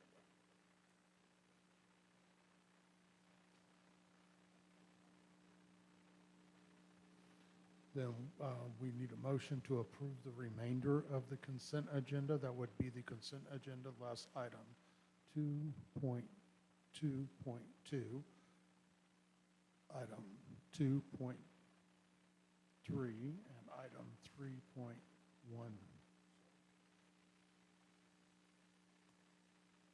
Motion to approve. Second. It's been moved and seconded that we approve the abbreviated consent agenda. We'll start with Laura this time. Aye. Jackie? Aye. Arthur? Aye. Jessica? Teresa? Aye. Michael? Aye. And I affirm as well. Okay, so items that were pulled, we will start with item 7.2.2, the annual resolution for education protection account spending plan.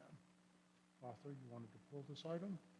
Yes, I was reviewing this. It's also listed in the budget, and I had a couple questions about that. So the EPA, the Education Protection Account Spending Plan, says that we are collecting sales tax.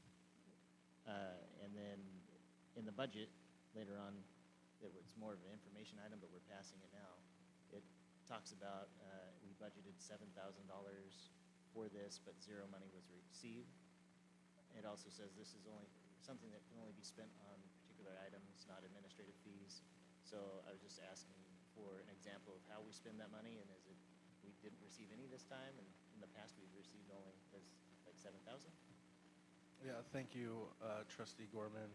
I'm going to defer this question to our Senior Executive Director of Internal Business Services, Lindsay Gilstrap.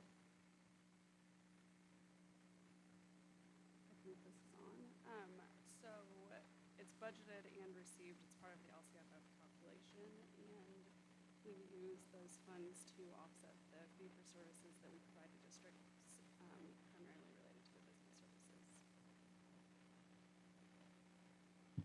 Did we receive anything? Because under the budget it says zero received, but budgeted was $7,732.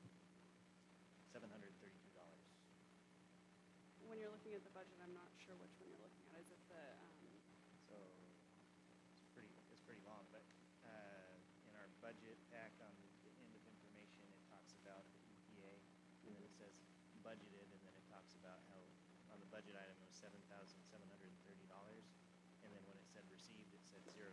Is it for 25-26 budget that you're looking at? Or 24-25? It's hard to not have what you're looking at. Do you have a page number on that budget packet that you could reference?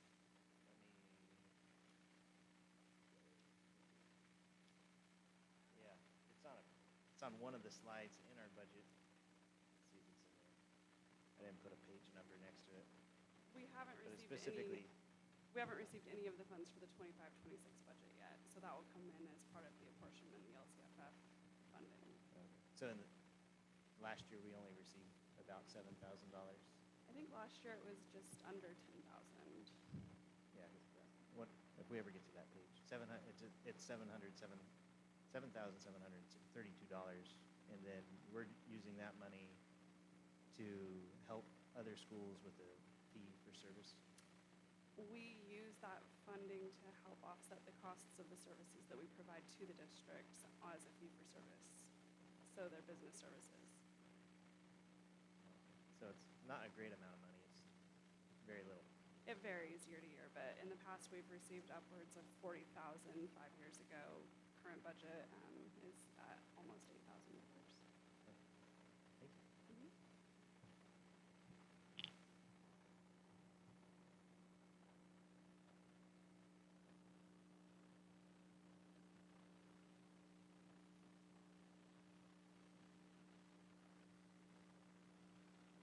Any other discussion? Would you move to approve? I'll move to approve. And do we have a second? I'll second. It has been moved that we approve item 7.2.2.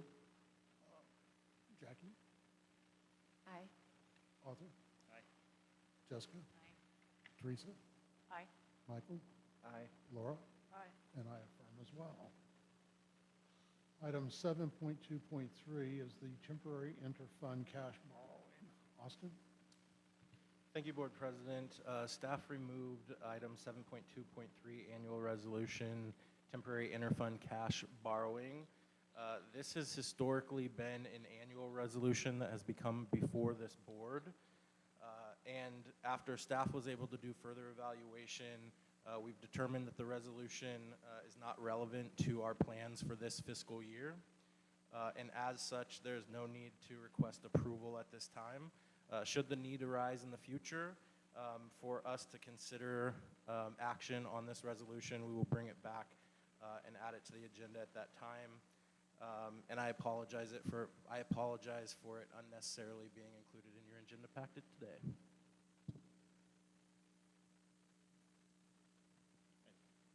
I had a question. How often in the past have we had to move funds from one to the other to cover? Yeah, so this is a historical thing where, as you've seen in our presentations, we have several funds, right? The two largest funds being ECS Fund 12, as well as the General Fund, Fund 1. And so the way that ECS operates is that they are primarily grants and contracts driven. And so depending on when the cash is received for those grants and contracts, there are, in some years, a necessary time for us to be able to do interfund cash borrowing from the general fund, where we move funds from Fund 1 to Fund 12 to cover costs generally associated with salaries and benefits for ECS staff.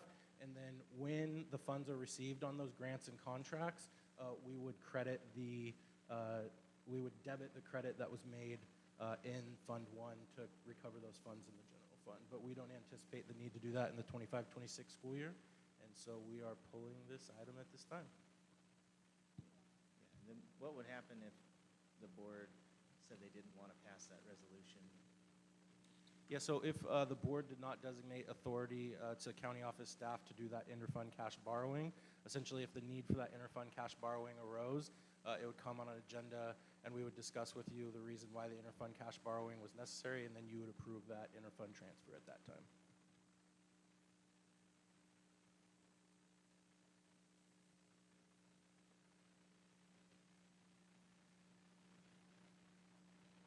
So does this need to be tabled then? Like we have to vote to table it, or can you just pull it and leave it like that?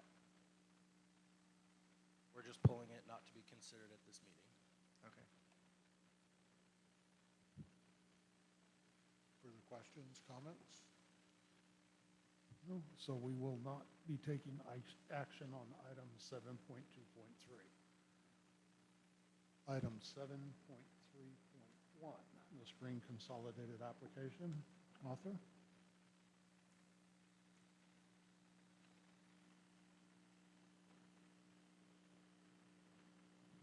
Yeah, so I was looking under this. I think this is the first time I've seen it, but maybe you guys have seen this before. So it talks about the 2025-26 spring consolidation application on page 18, highlights schools and trainings of 35 students. It also talks about 90 students, 72 high school credits, and 8 diplomas. Is there someone that can speak to the instructional services here today, or? So your question on page 18 is regarding the numbers. This is solely for our students that are in our juvenile court school.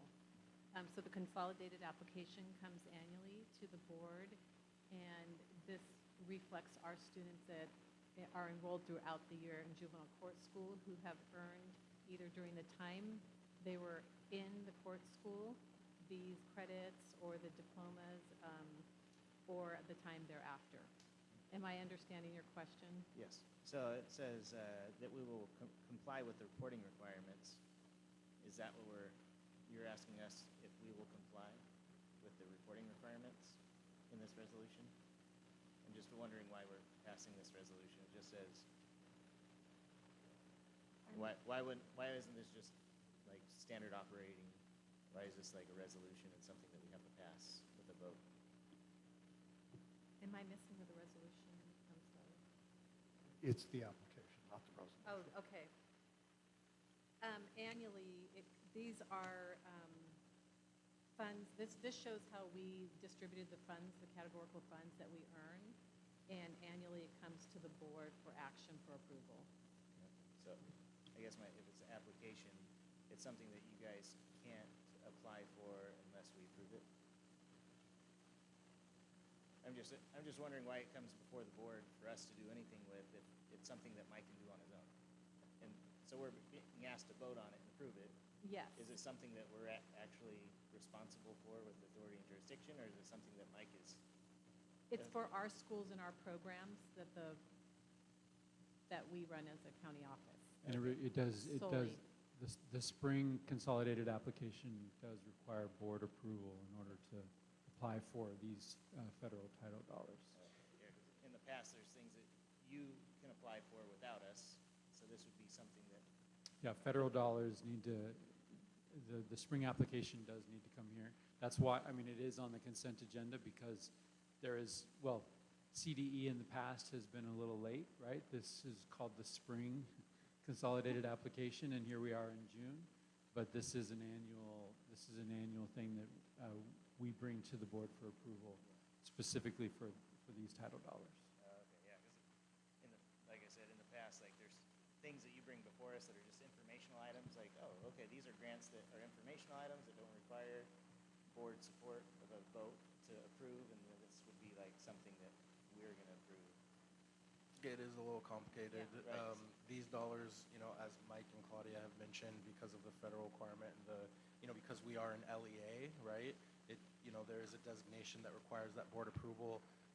The funding that you're, I think, referring to is we've talked a lot before about the ability for the county superintendent to engage the county office in grants and contracts. And those are things that do not come before the board for approval. They come by way of information items. And so it is a little bit of back and forth, but this one is one that is designated for board approval. Right. And not every federal grant has to be approved by us, but this particular one does. That's correct. Okay.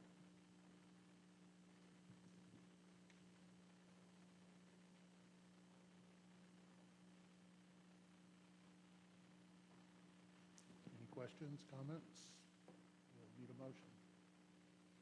Make a motion to approve. And a second? I'll second. It's been moved and seconded that we approve item 7.3.1, the spring consolidated application for 25-26. We'll start with you this time, Jessica. Yay. Teresa? Yay. Michael? Aye. Laura? Aye. Jackie? Aye. Arthur? Aye. And I make it unanimous. Motion carries. Moving on to item 8, informational items. These are items that are purely for informational purposes. Does anybody have any questions about any of these items at this time?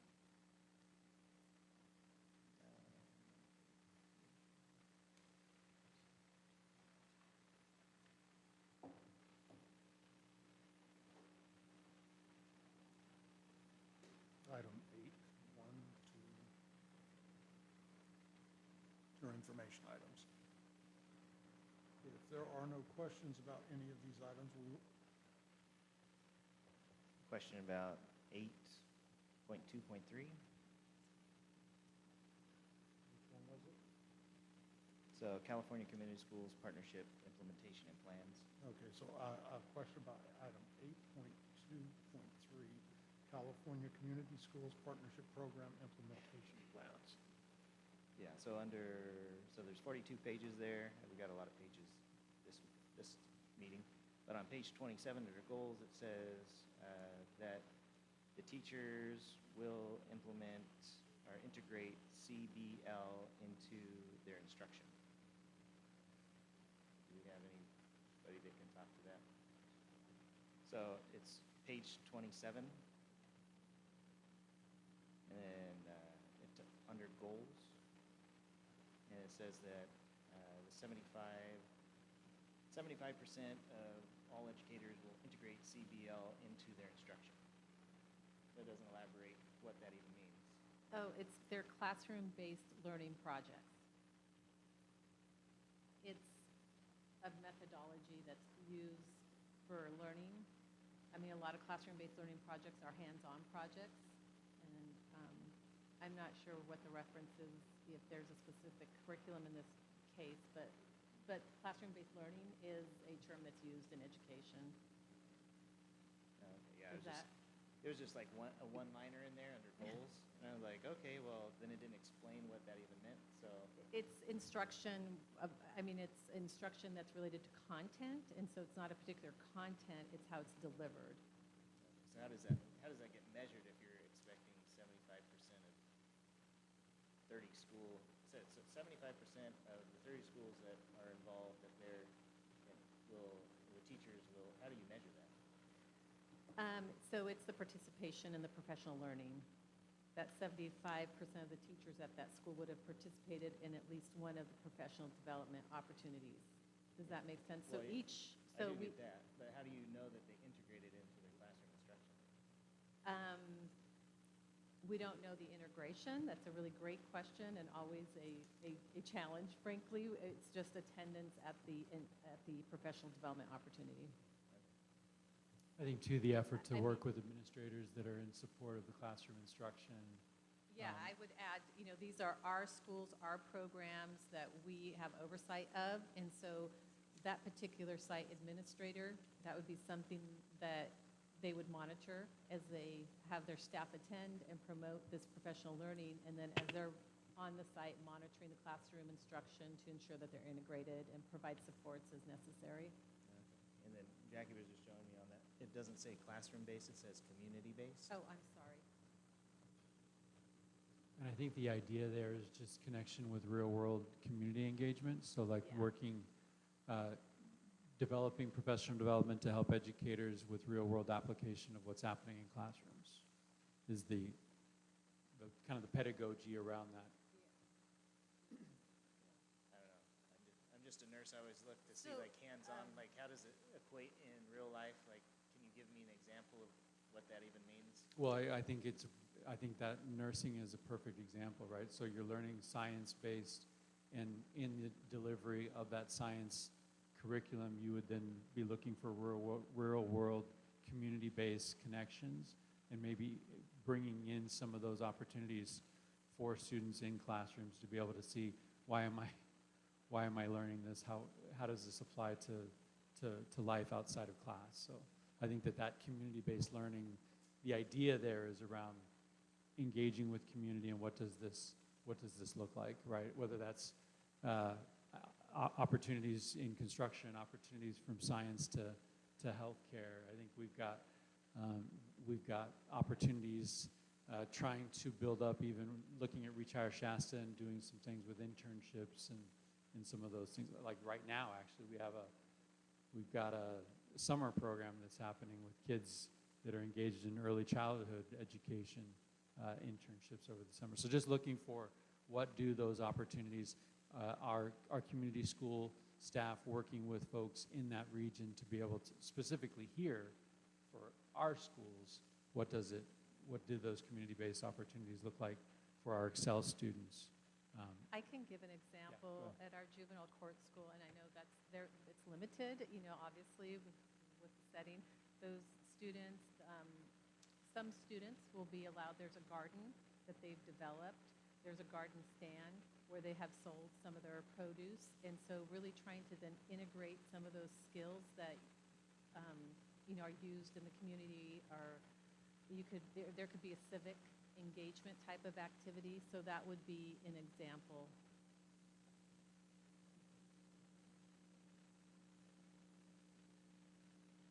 Okay, thank you. Yeah, when you read through all these pages, things pop up at you, and you're like, "What is this?" So I hate to. It's a great question. When Thank you're you. looking at a board packet that's 600 pages long. I hate to tell you, next month has LCAPs and budgets for the schools that we authorize coming your way, so get ready. So I would like to take this opportunity to reiterate to the leadership team here that, when you give us these reports to read and they have acronyms in them, we need to know what those acronyms mean.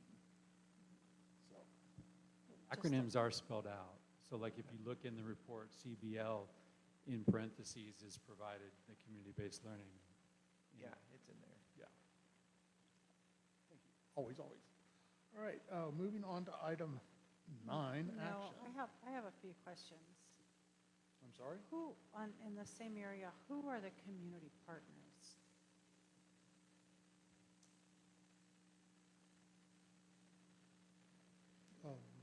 Which, for the communities. There's 3 different schools, right? So there's independent study, there's Excel, and there's juvenile court and community Okay, school. so those are the partners. No. So the partner programs would be unique to, for example, to Claudia's example around gardening. Our juvenile court school will be working with community partners that are approved through probation to be able to come onto campus, onto the probation campus to be able to work. Excel would be working at like what would be appropriate community partners for their community, and then independent study would be a complete, unique, different, probably set of partners based on the programs that they're offering, if that makes sense. Yes, no, but that was just a question that I Yeah. was like, who's a community partner? The other one is, who's the stakeholders in the consortium? The stakeholders in the consortium? Yeah. Where are you referencing that at? Just in general with here it's with our schools. So each of these there's one plan per school. The stakeholders would involve the, site council, for example, the parents, the educators, that are involved with the school. Yes, I didn't know anything about them until I came in December. So I'm like, okay, I'm seeing all these, and I don't know who they are. I don't know who belongs to these, to these titles. So that was just it. And the chief business officers are, who are they? Our fiscal folks, so the fiscal from the school site, for us it would be our SCOE staff. Okay. Lindsay? The CBO, she was asking for our programs. And for a district, it would be their CBO that they have. So that's a common term for the lead fiscal person. Okay, thank you. Any other questions? Under the number 1, the non-discriminatory and county SCOE programs and activities, is that, so we had that substitute teacher that was on our list last year in Anderson. Would that fall under the non-discriminatory part? You guys remember that? Yeah.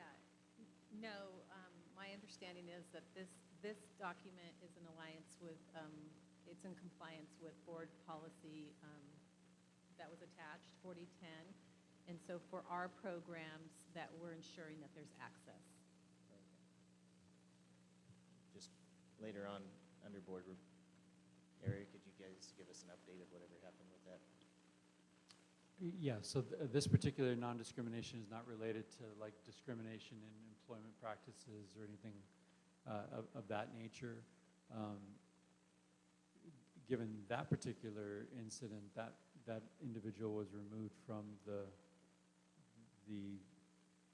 substitute list managed by the County Office of Education and is no longer employed working with kids.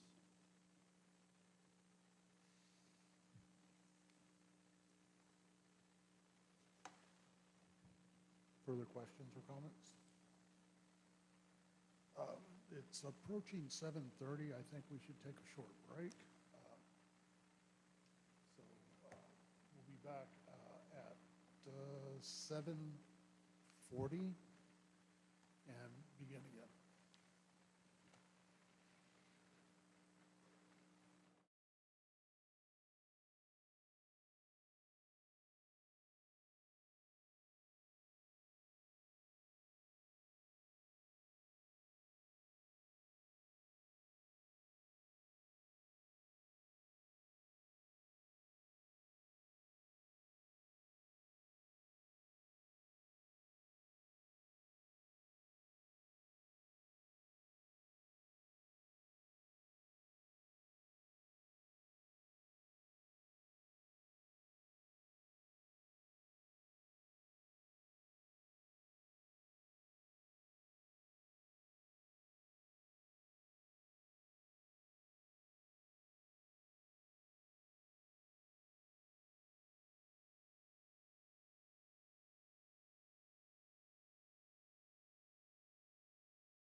Okay, we'll move on to item 9, which is the action items.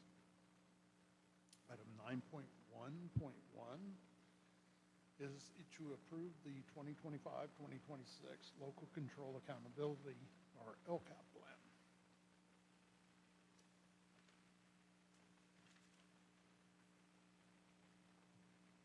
Mr. Freeman, who's talking about this? Well, we spent plenty of time last week talking about, Claudia, I don't know if you had anything that you wanted to add to this agenda item, but we included as part of our budget study session last week the sharing out of our 25-26 LCAP draft, and in all of its glory, it is here for board approval now. Discussion? I did have a discussion item on this. So when you move back to 8.1.1, it talks about general fund early childhood services and financial report, and then we're approving the LCAP. And the question was, is the early ECE budget not included in our LCAP because we don't have signing authority anymore? We gave the signing authority away at the beginning of the year. Would that, if we didn't do that, would that be included in the LCAP? No, our LCAP is driven by, and sorry, Claudia, we can chime in, but LCAP is driven by local control funding formula, right? Yes, and this is a plan for our 3 programs that we have for school-age children. So it's for our juvenile court, school excel, and independent study. So an it LCAP doesn't have anything to do with early childhood preschool, education. no LCAPs for preschools.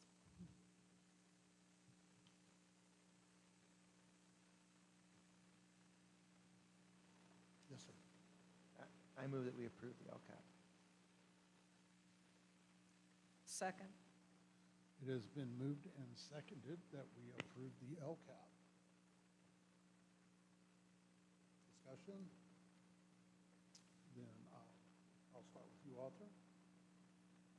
Aye. Jessica? Aye. Teresa? Michael? Aye. Aye. Laura? Aye. Jackie? Aye. And I affirm as well. The LCAP passes unanimously. Excuse me. I have a frog in my throat. Item 9.1.2 is the Reading Difficulties Risk Screener for Excel Academy. I do have some slide deck for this item. This is an item that you may be familiar with that is based on Senate Bill 114. Came into effect January 1st and is now part of Ed Code, where it's screening, screening all K through 2 students for reading difficulty. The intent of this is trying to identify students who may have difficulty reading to provide interventions and supports early on. Sorry, I should click. So that was what I just described. There were 4 approved screeners from the state, and so each LEA is to select from that list of approved reading screeners. Our program, so this is applicable only to our Excel Academy because that's our only program that serves kindergarten through 2nd grade students. They've selected these 2. So we have an option to choose 1 or 2 of the screeners. It doesn't mean that we use both of them. And these are the 2 that we are selecting from that approved list from CDE, Multitudes and ROAR. This gives a little bit of information about each of the screeners. This one comes out of UC San Francisco, developed here locally, and then the other is ROAR, which is both of these are online programs that students are administered. So a screener is really intended to be a very quick sort of dipstick, right, to check. Like, let's check really quickly, where's the oil level? Are we needing more oil here or not, for example? So it's really a quick check to see the kinds of support a student may need. If it's showing that a student needs support, it would be hope that then the the school would investigate a little bit further in terms of what areas would that student need support. These screeners screen for early literacy skills. So these are really decoding skills to help students access the text, read the words and, on the page. So that's what they are screening in order to hopefully catch them early to provide interventions. So these are the two that our program would like for you to adopt. And this is a little bit of information about the timing and the implementation of it. So all students are screened by October. Just going to go to my screen here. Or within 45 days that they enroll if they have not already been previously screened in another school. So for example, if we have a second grader come into our program, but they've already been screened at their school, we would not administer this again. And then the screening information would be provided to parents 15 days in advance. Parents do have the option to opt out. There may be students who are already eligible or have IEP services, for example, and so they may not opt to have their child screened. This does also screen for dyslexia. And then parents will also be receiving results within or have access to them within 45 days from the date that they're administered. And information, so right now the CDE is developing a toolkit, and in part of that is information to share with families to help them understand how to read the results and what it means, because this is not an eligibility for special education at all. This is simply just to see if there's any kind of difficulty. Okay, we need to investigate a little bit more to see what kind of support the student needs, and hopefully to provide very timely intervention so we can get that student the skills, help them learn the skills right away so they don't fall behind. And this is not to be used for any high-stake purposes, not to retain a student, promote a student, for any grades, for example. So it's simply just to hopefully identify kids who need support. Does the teacher have to sit with the student while they're taking the test, or the student can do this independently, or how does that work? Each of them varies. So some of them can be given in a small group with the teacher there. Some of them are one-on-one. And so it depends on the tool, on the instrument that they've selected. So some districts are choosing then to have a sub in the classroom so the teacher can sit with the students. So ideally, yes, there's an adult that would help to monitor, especially with young students, and if it's, an online platform. So are they really screening kindergartners? I mean, there's not very many kindergartners that I know that know how to read a book yet. Yeah, the screening for kindergarten would look like letter sounds, for example. That was especially early on in the year. It might be repeating back what they hear to see, if they're hearing the sounds, what sounds they're hearing. Okay. So they're age appropriate and they. Okay. Yeah, I was just kind of wondering. I'm like, I don't really know very many kindergartners on how to read. So does it mean like phonemic awareness then, maybe for kindergartners and beginning readers? Yes, that's a lot of it, exactly. Like a basic phonics skills test type thing, like letter identification, letter sounds, things like that? Exactly. All right. So for me, my only kind of concern, and you did allude to that a little bit, thank you, Claudia. But if you look at the 4 steps for screening and intervention process, step 1, initial screening results, step 3, needs assessment and intervention, and then 4 is an IEPT meeting. I think just looking at it here on paper, there's a lot of space between 3 and 4, right? And so I just want to make sure it's not a fast track for IEP. If it's needed, of course, absolutely. But do you see what I'm saying? Like, there's a lot of space there. Oh, yeah, absolutely. I agree, and I think the key piece there is that there have been interventions that have been provided and tracked. And so that's always essential with any kind of intervention. Did we implement with fidelity? Is the student responding? If not, do we need to layer another intervention? Do we need to try? So this needs assessment isn't going to replace any of that fidelity, I guess is my concern. You know, it's like, okay, now we have this approved screening program, we're going to do it, and then mark them at risk and straight to an IEP. No, the needs assessment would be either further diagnostic to identify the particular skills. It might be identifying an appropriate intervention. So we saw the Youth Live, for example. That's actually a curriculum that is designed to teach phonological awareness.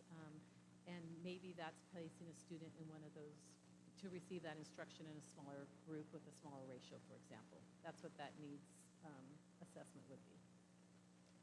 And throughout all of these conversations, we've been working closely with our SELPA director, and SELPA director has been talking to superintendents because that was his concern as well initially, and making sure that we have Claudia mentioned resources that are developed in order to communicate what this is and what this is not to parents, to make sure that it's not, hey, we ran this and now your student is in need of an IEP and over-assessing, right? This is not part of that assessment process. Yeah, the intent would be the opposite, actually, so that there's an awareness early on that we have students are flagged, if you will, you know, that they need support and intervention and that we respond rather than waiting.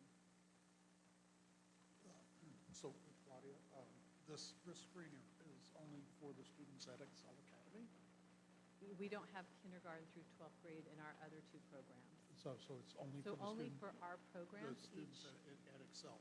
Are there any students at Excel that are not currently on an IEP? No.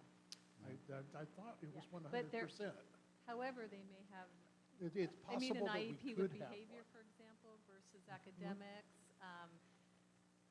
that has prevented them from learning, and so we do want to still assess those skills to be able to provide that targeted intervention and instruction. So that, Jackie, that gap that you were talking about is usually filled by a student study team, not, which is discussing the need Yes. for a 504 or an IEP. Well, hopefully interventions, right? Interventions well, first, then we try them, and the SST. The and simpler then- the intervention and the quicker it's assimilated, the faster the student can move on. We know this, I mean, this is basic. But being able to identify the students who are having difficulty reading, I think the earlier we get them, the more chance they have for success. When I think zooming out, this conversation is happening in all districts that serve K through 2 in the state, and the requirement to adopt an approved screening tool by the deadline is so what it looks like in our world is Excel, a handful of students. What it looks like for Enterprise Elementary School, Reading School District, it's a different conversation.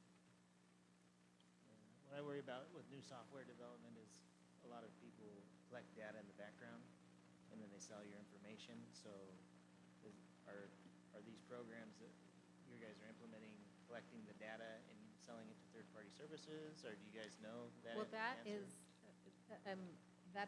part of when there's programs like this, there are measures that are put in place, and I don't know all the acronyms. I'm going to look at the tech director, COPA, and there's others that protect that privacy of students. Yeah. Yeah. And so, yeah, to so we that point- ensure that those meet those standards in order not to. the way that we've done that is recently, in the last few years, we've added our IT director to the contract and agreements routing form. So all of our contracts and agreements that go through the county office have to go through several levels of approval for review.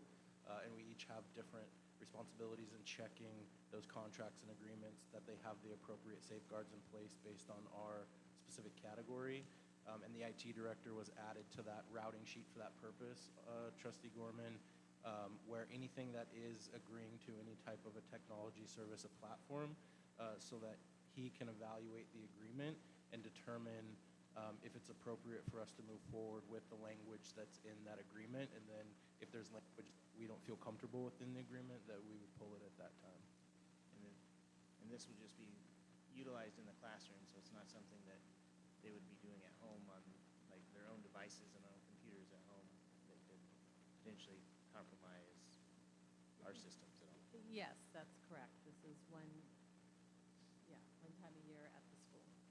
is no data submission to the state. This is for local data use only. And would the students, I mean, let's say that, because it is grade kindergarten through 2, right? Yes.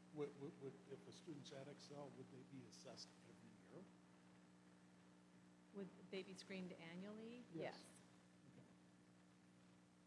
Because it changes based on the grade level, yeah. And I'll make a motion to approve the reading difficulty screeners of Multitudes and Roar for Excel School. Thank you, Laura. It has been moved that we approve item 9.1.2, reading difficulties risk screener to Excel. Do we have a second? I'll second. We will now proceed with the roll call vote. Aye. Teresa? Aye. Michael? Aye. Laura? Aye. Jackie? Aye. Catherine? Aye. And I make it unanimous. Item 9.2.1 is approve the 2025-2026 budget. Thank you, Board President.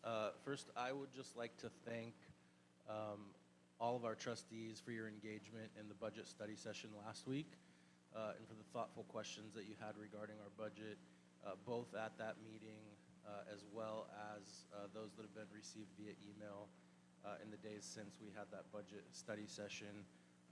And I hope the opportunity that you had to review our budget over the last few weeks has been helpful for you leading up to our request for you to take action on approving the proposed budget here tonight, as well as the many, we've talked about how big the packets are here tonight. And there's no shortage of information included for you regarding our budget. And so we hope that the forms, the narratives, as well as the presentations have helped demonstrate that we are in good fiscal standing to be able to meet our proposed obligations for the 25-26 school year. And of course, approving the adopted budget is only the first step in this budget process, right? We will be again back looking at this budget at first and at second interim, updating it based on actuals against what our projections were. And as we mentioned in the budget study session, the budget is very much a living document that is updated regularly, and so there will be more to come on this budget. But at this time, we would ask that you approve the proposed adopted budget for the Shasta County Office of Education for the 25-26 fiscal year. Thank you, Austin. Discussion? Yeah, I had a couple questions. So on the budget, there's property taxes, and I was understanding that property taxes usually were collected from us and then distributed to the school district from which the person was in. Do we actually collect property taxes for our own services? Yeah, for student programs, there's a small number of dollars that are generated by property taxes. So you're correct, the majority of those property taxes that are generated go directly to districts, but we receive a small percentage of that to support our student programs as well. And then on that, is that something that the state gives us back, or is that something that we collect? I'm just wondering if it's something that we don't have to collect from people in Shasta County.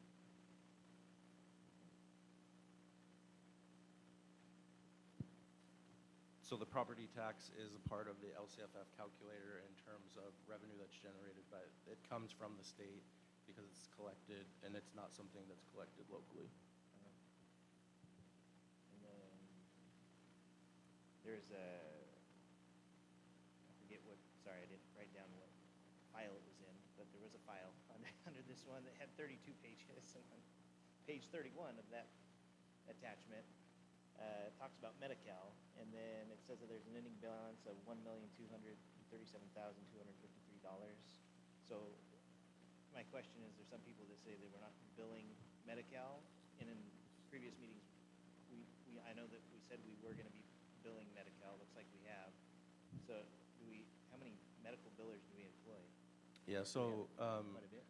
prior year Medi-Cal billing was primarily generated around IEP eligible services, and out that in fund balance, a significant portion is actually SELPA dollars that they have, and that the SELPA is in direction of those Medi-Cal dollars based on Medi-Cal eligible services that are provided through IEPs, and that's happened for a long time. As far as the transition and some of the proposals that the state has to integrate more Medi-Cal eligible services, there are not currently Medi-Cal billing services that are happening outside of what has traditionally been happening through those qualified IEP services. And so that number that's in that fund balance has more to do with, we talked about, we're the administrative unit for the SELPA. And so the SELPA dollars for countywide Medi-Cal eligible services get parked in that fund.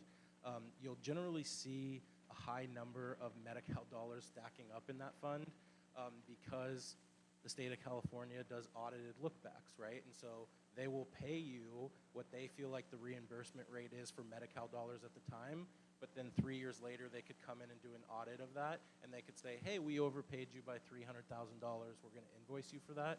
And so districts take a cautious approach with spending those dollars to make sure that they get through those look-back years of the audits, and so that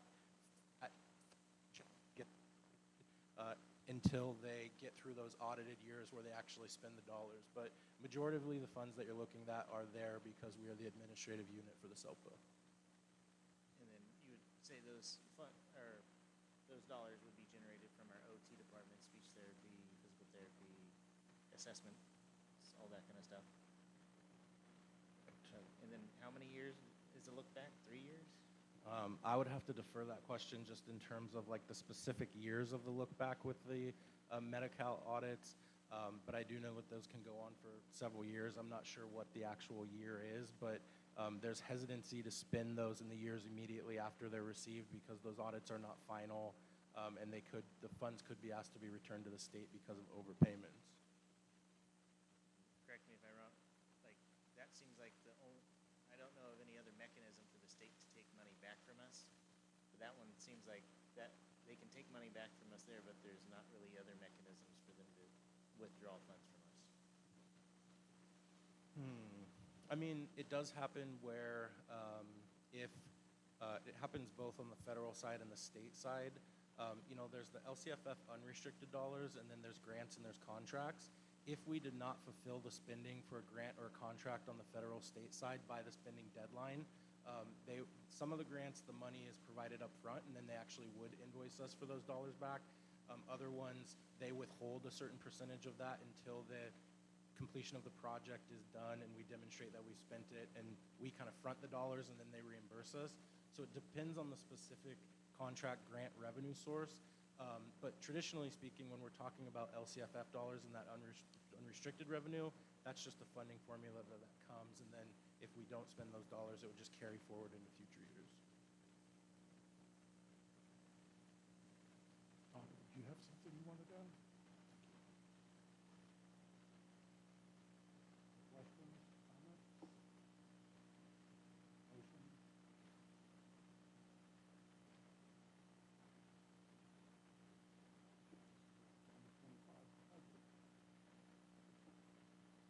I move we approve the 25-26 budget. Is there a second? I'll second that. It has been moved and approved, or moved and seconded that we approve item 9.2.1, which is the 2025-2026 budget. Gracie, you go first this time. Aye. Michael? Aye. Carol? Aye. Becky? Aye. Alfred? Aye. Jessica? And I affirm as well. Motion carried unanimously. Can we just jump on and thank the team that put the hours into the development of that budget? Thank you. That was a lot of work, I know, for you and your team, Austin. Thank you very much. Yeah, thank you. And, as I mentioned at the top of this agenda item, I really do want to appreciate the trustees and the diligence that you put into reviewing that agenda and the thoughtful questions in this process. And we look forward to bringing back the budget at first interim and giving you an update of where we're at that time of year. Thank you. Moving on to item 9.2.2, 2985 Innsbruck Drive, Shasta Hall refit bid. Approve resolution number 2025-03 regarding designation of a specific brand or trade name in the invitations to bid and request for proposals. Who's going to explain this, please? Yeah, I will do my best. What we're looking at here is we're looking at an informal bid to go out to be able to retrofit the room that we are sitting in to be able to improve the technology, equipment, and capabilities here.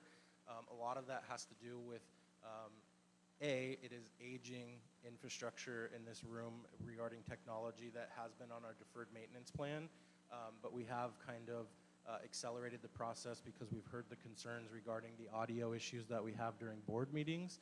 And so we've done the work to be able to figure out what the cost projections would be and what we would need to be able to get this upgraded so that we hopefully don't experience those same issues moving forward.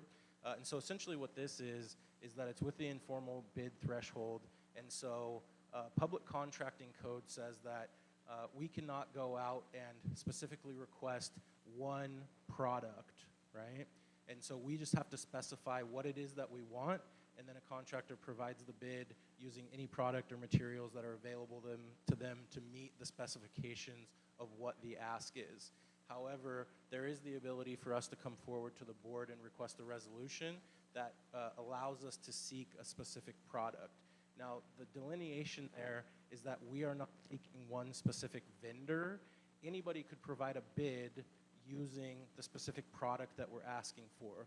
But what it does for us, is, especially with technology items, is that it ensures a level of quality that's going to be installed, as we use specific technology, brand equipment throughout our facilities, which helps IT be able to learn one system and be able to learn how to maintain that system, how to upgrade that system, rather than if we just went out to bid for each of these things and we had a different technology system in each of our buildings, right? And so that is why we're coming here for the ask today. It is not about being able to go to one specific vendor and say you. It's about within the bid that goes out to be able to say we request that respondents to this bid are responding using this specific product, so that we have an ability to do that and create consistency across our programs. And then the other piece is that, I mentioned that this one is kind of outdated. We will be looking at upgrading it with the product that is currently in here, but it'll be like the next generation. Like, think about like if we have like iPhone 10 in here now, maybe we're getting iPhone 15, but it's still the same product, right?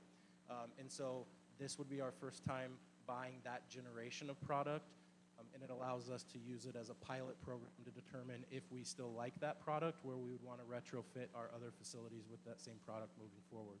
And so essentially we're asking you to pass the resolution designating our ability to request the sole source for the project of retrofitting the Shasta Hall.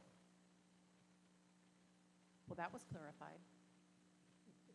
Can you tell us what the specific product will be at this point in time? So with that, I'll turn it over to our IT director, James Osbach.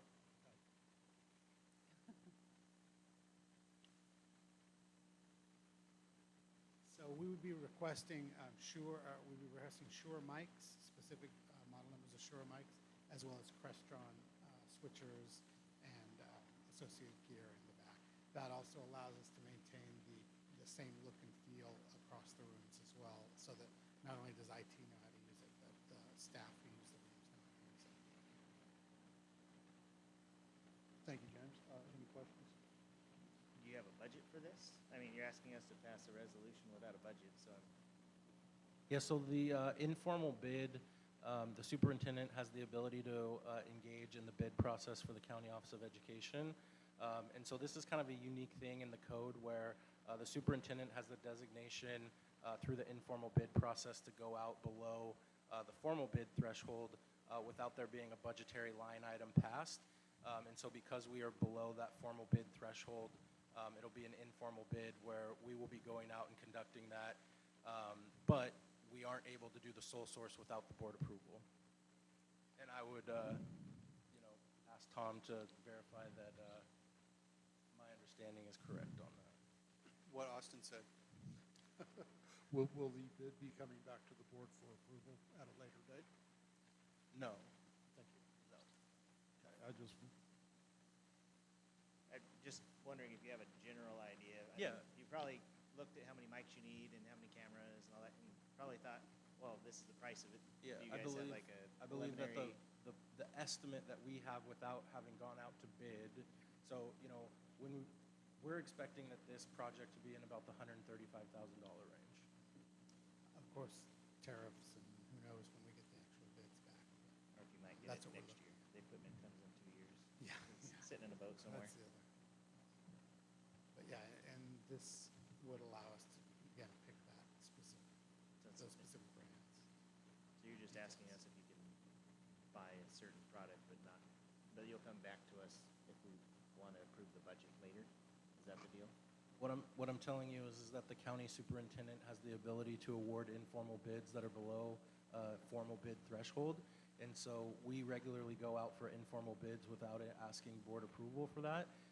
This specific one, we can't move forward on an informal bid with the sole source designation unless we have board approval of the sole source designation. Basically, our yes vote today would be saying, as trustees, I trust that the assessment IT made on what we think would fit best with our system currently is indeed what we need.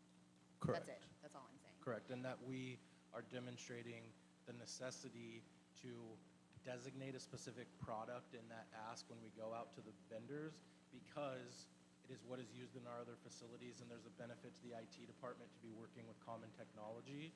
And so it's really asking your approval in that informal bid for us to be able to say, instead of just saying, we want this number of mics and we need whatever this thing's called that Crestron does, because they could outfit that with any product that they choose, right? Because there's many companies that makes mics and then make whatever is over here. James could probably tell me.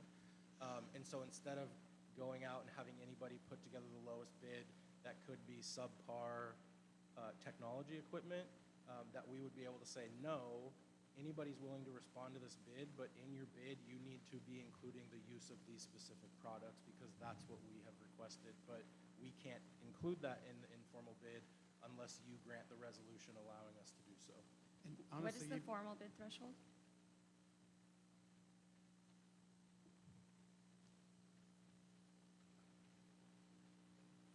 I thought it was 175, but I believe it's been raised to 240.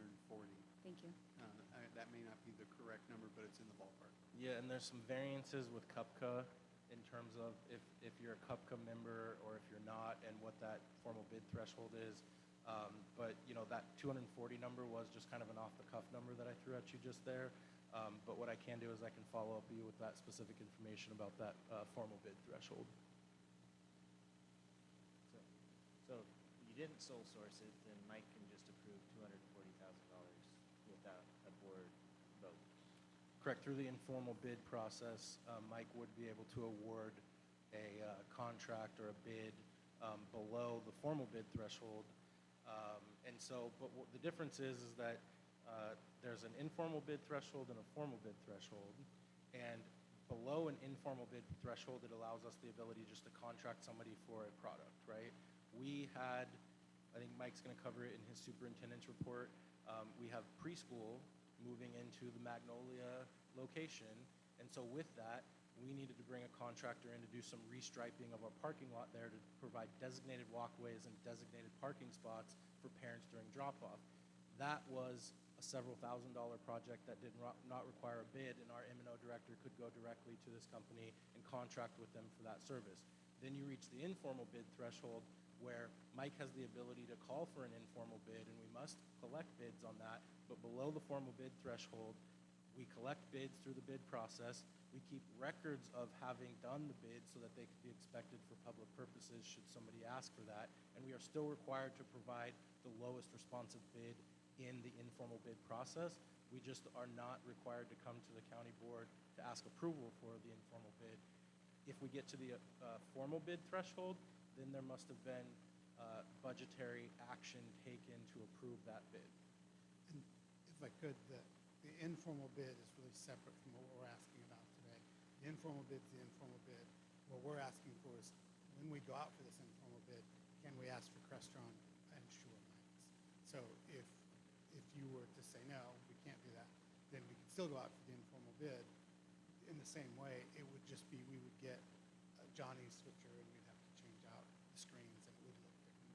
So I think the formal versus informal is sort of separate from what we're here to ask about this And evening. another piece just to add is that the funding for this project is coming from, we talked about in the budget study session last week, the allocation that goes to IT for renovations and enhancements of technology.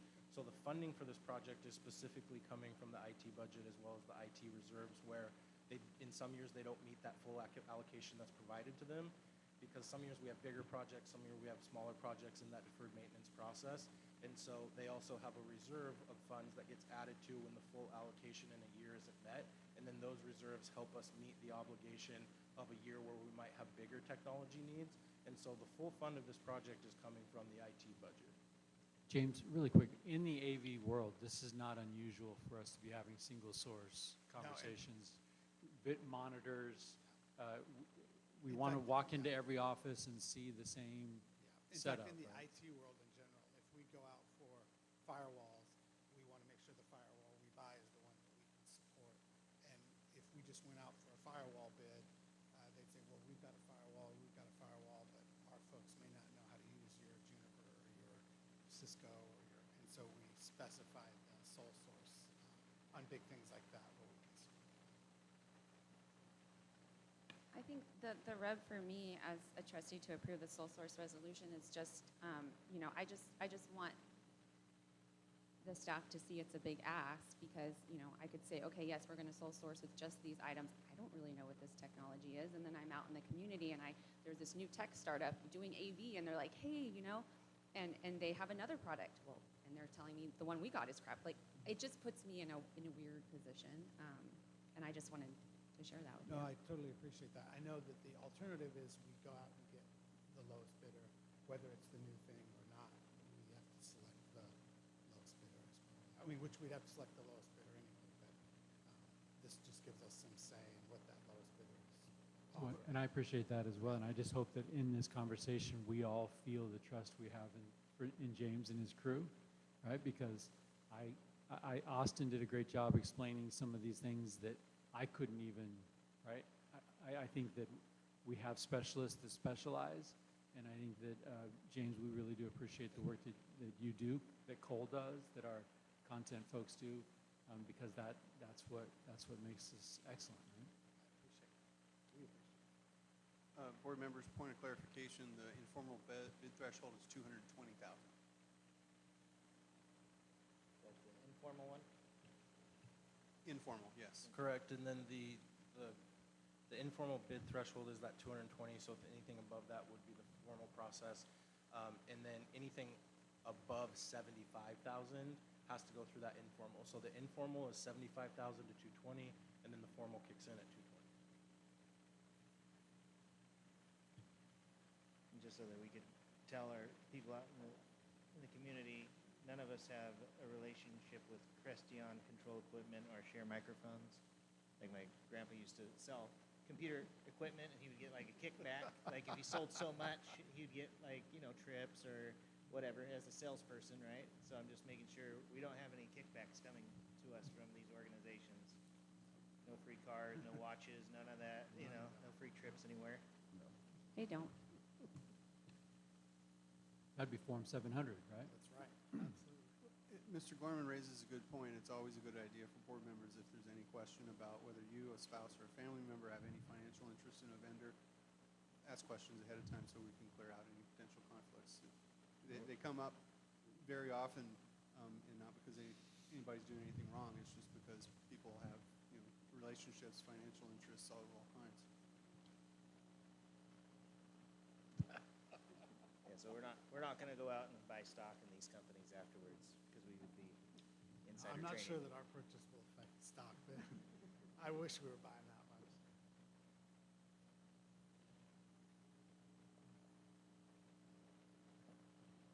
Further questions?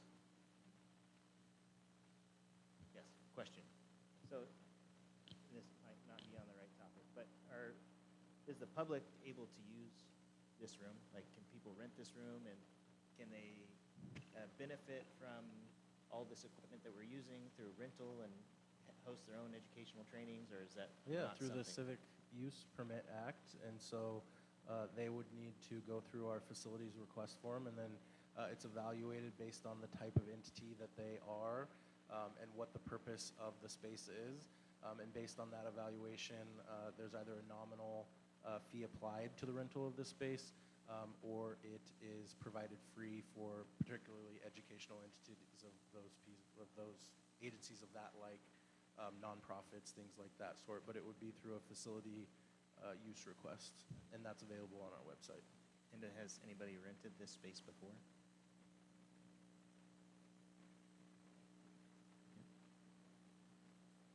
Off the cuff, I wouldn't be able to tell you specifically who, but we have had organizations use this primarily as a training space where they fill out the facility use request. You know, they have to provide a liability insurance certificate so that anything that were to occur in this room would be on there. They have to demonstrate that they have insurance.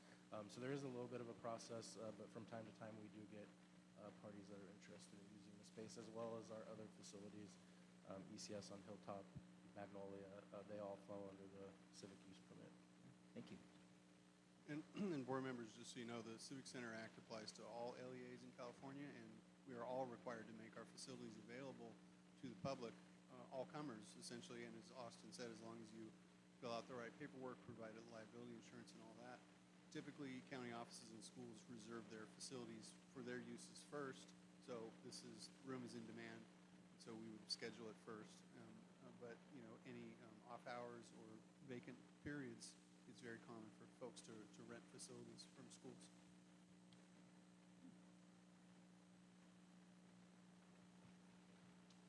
More questions? Motion?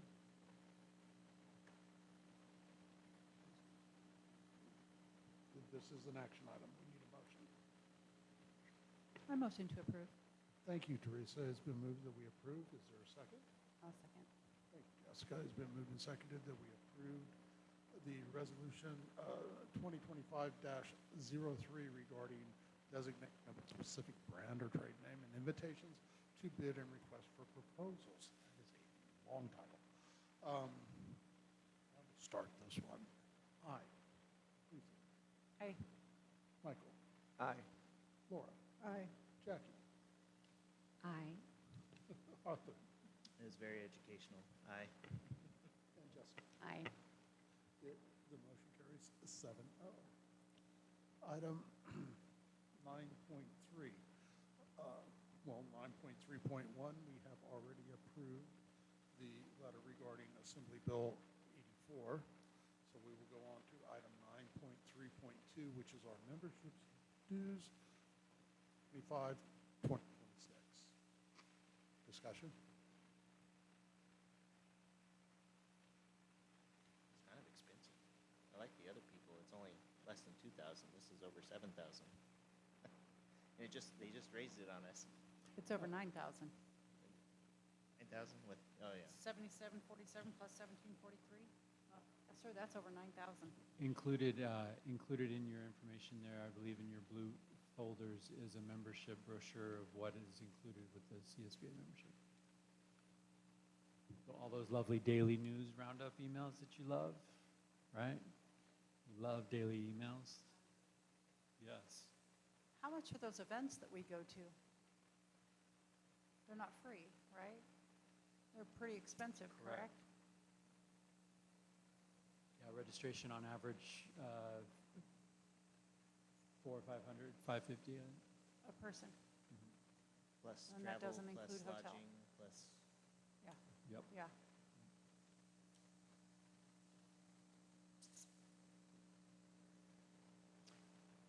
My feeling's going to be hurt if you said it wasn't worth it, because I did truly enjoy the last time we were together.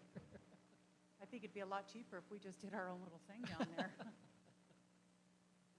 I'll meet you down there at Cheesecake Factory, all right? That's $500 cake right there. You'd pay that. It was worth it.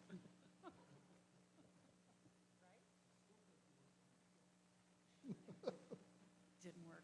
No, it didn't. That was awesome cake. Awesome cake.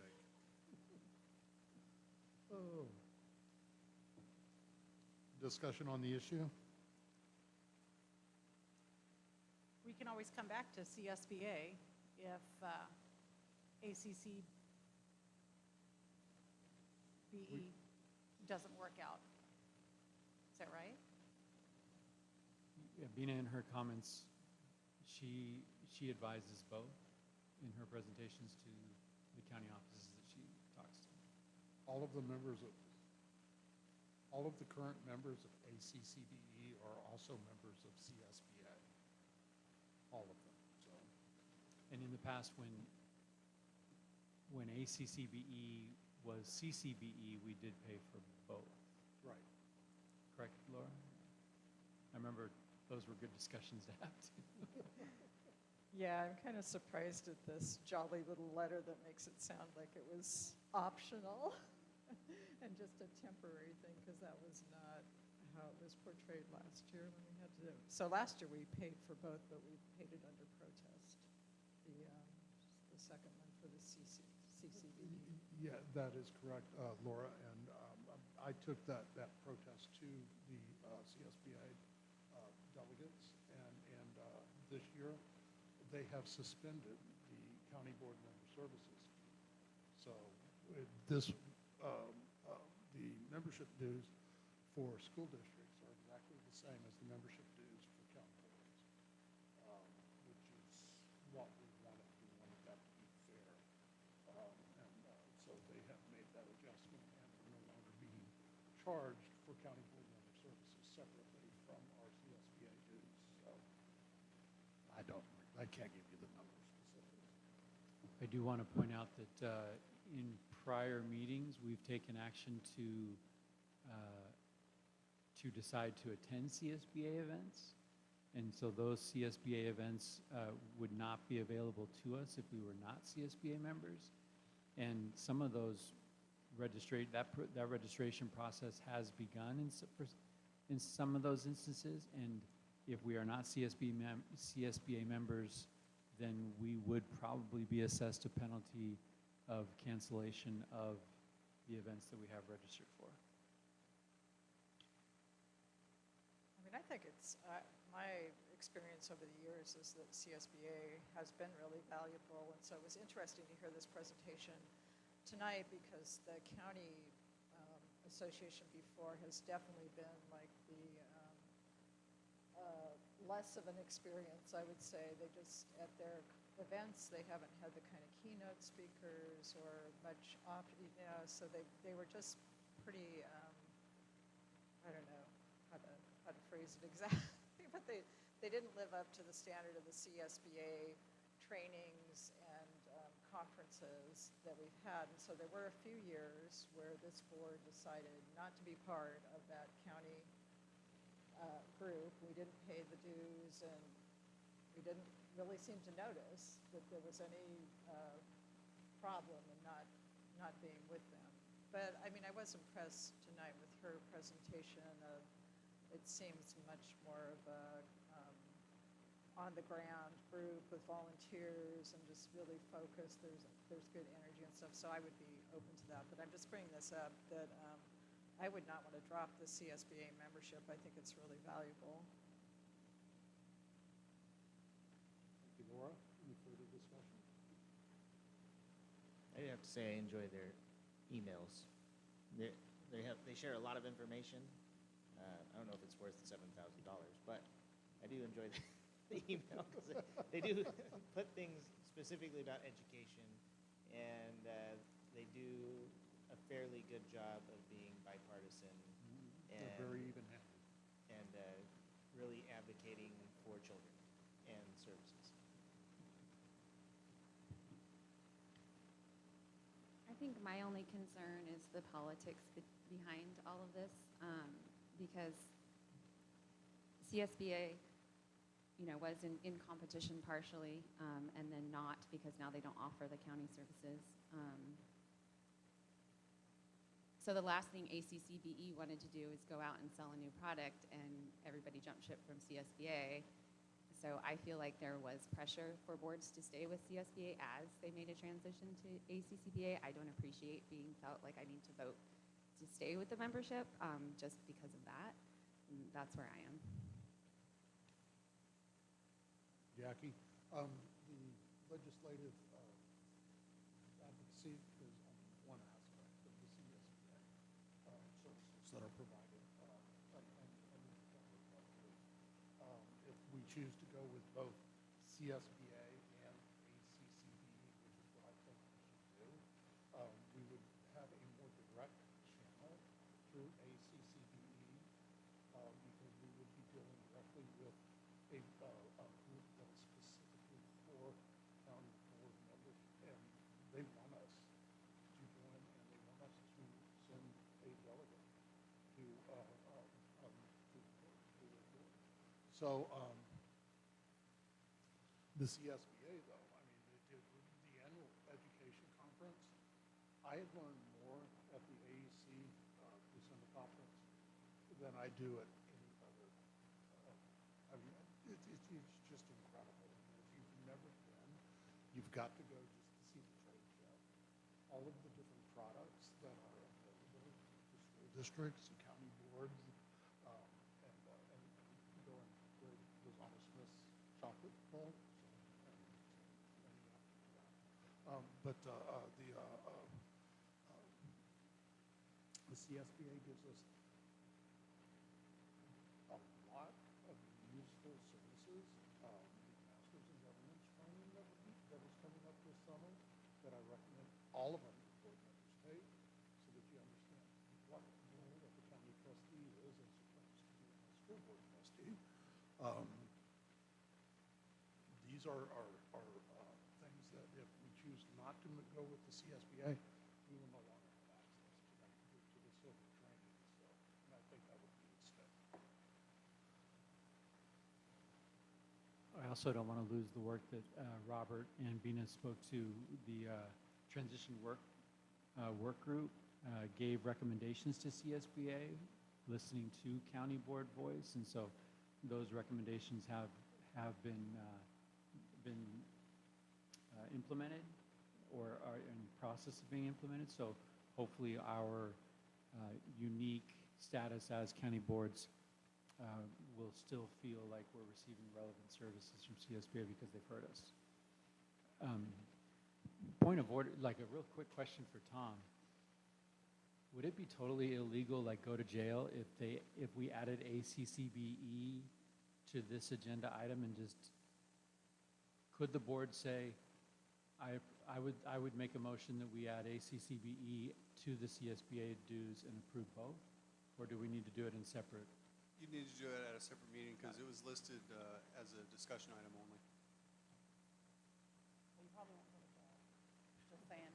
Yeah, but nice try, Mike. I wasn't going to allow that. So. Okay, so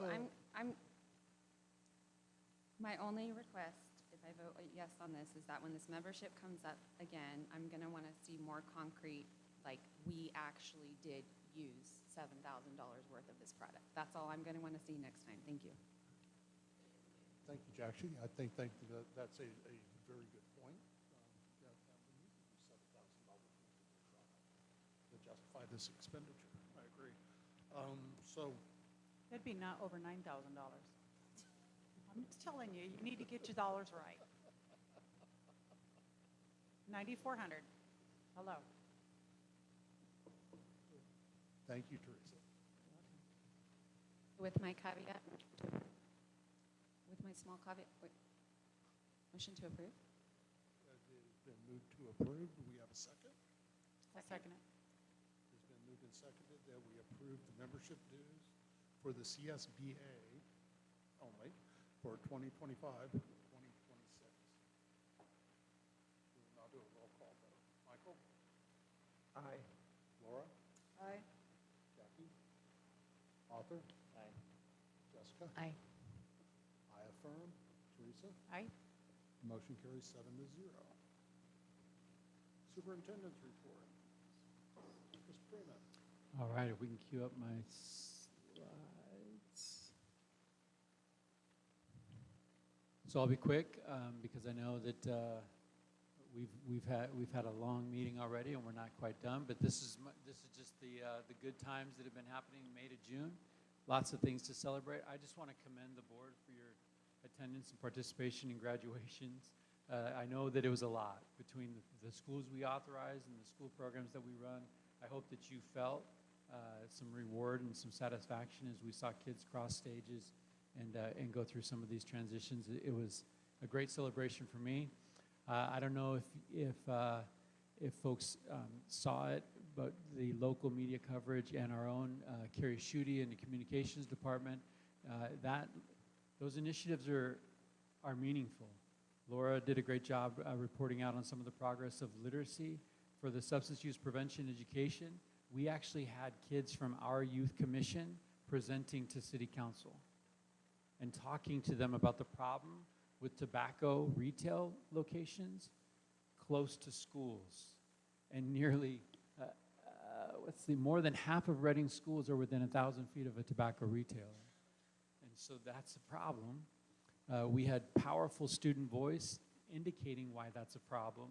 And the end result was the proposal for restrictions move forward with a 4-1 vote, and we'll come back for council approval in July. So our kids held space in settings to be heard from their particular perspective. And so I commend the group, I commend that board initiative for moving and making policy that keeps kids safe in Reading. So powerful. You'll see that's Caitlin, right? Caitlin went from here to like city council chambers, talking to them. It was powerful. On the excellence front, we had an opportunity at Spring Fling to celebrate All-Stars and celebrate retirees. Obviously, transitions and saying goodbye to the 24-25 school year means we're saying goodbye to some amazing people. We've had the ability as an organization to make succession planning a priority. The young man up in the top right is Sam Dodson. Katie Martin is our transportation director extraordinaire. She's retiring in October, and we're happy to welcome Sam Dodson as our new transportation director. And I want to scream that from the rooftop. In Katie's own words, Sam Dodson is a stand-up man and is one of the best men that she knows. And so I'm looking forward to working closely with Sam.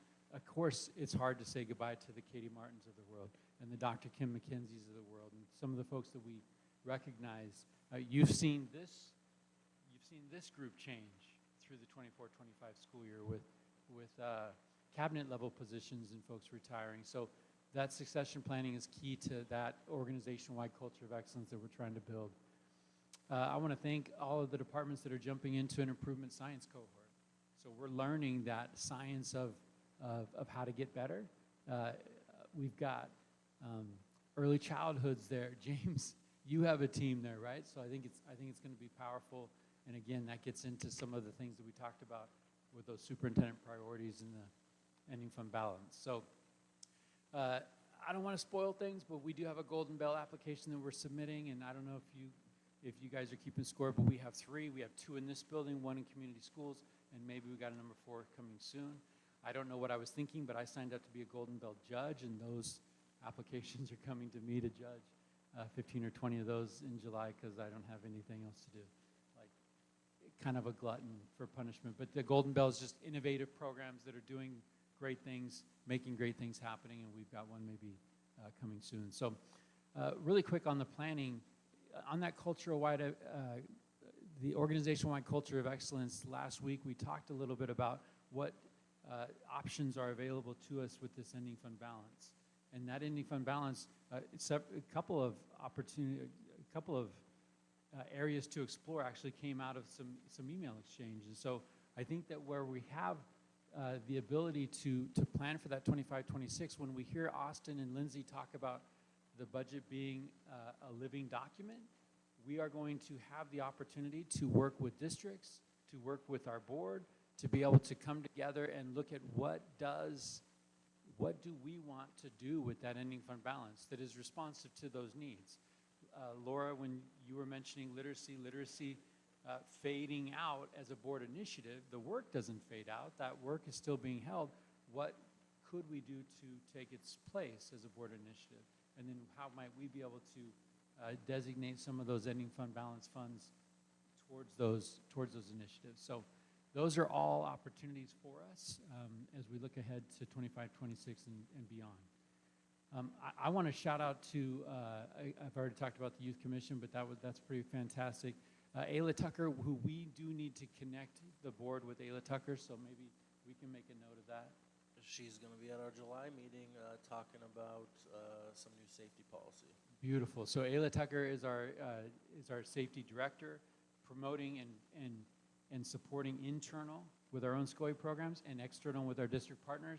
From the district partner front, she's looking at things like a coalition newsletter coming out from our office, but including voice of law enforcement experts. So it's not just county office talking safety, it's county office with safety partners talking about safety best practices for districts. You'll see a safety series that will be coming out in 25-26 that has topics that are relevant for districts. We have a prioritized need from districts to provide technical assistance and training, and then looking at capacity building. So those are some of, if Ayla was here, she would say those are her 4 buckets when it comes to working with district partners in the area of safety. And then I just want to shout out to Cole and his M&O team for some of the facility improvements. I don't know if you noticed, but we have beautiful rocks out here on the corner, and they look gorgeous, but they also prevent a car driving through the window, right? So those serve as purposes. If you think about it, we had some facility inspections, and those facility inspections gave us some. You guys are all like, "Whoa, can that happen?" Yeah. So now we have these beautiful rocks on your way out. If it's still light enough to see, check out those rocks. We also have some improvements happening over at Excel and Independent Study.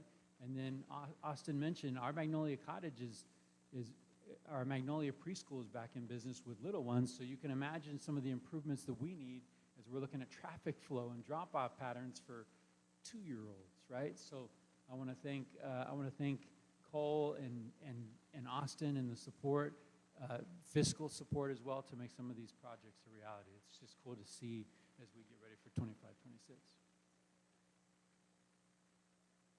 Yeah, so Magnolia, right next to the mothership, Magnolia's office, that first building is, it was formerly a preschool, and it will be populated with preschool kids starting actually the 30th, Monday. So. Where are you guys going to park? That's a great, where are we going to park? And upper lot, and we'll get trick-or-treaters at Halloween. That's what I've been told. So. Are they going to fix the road? That road's pretty. Oh, that road is rough. Specifically talking about Magnolia? Yeah. Yeah, so, this is kind of a bird walk here, but it's kind of exciting.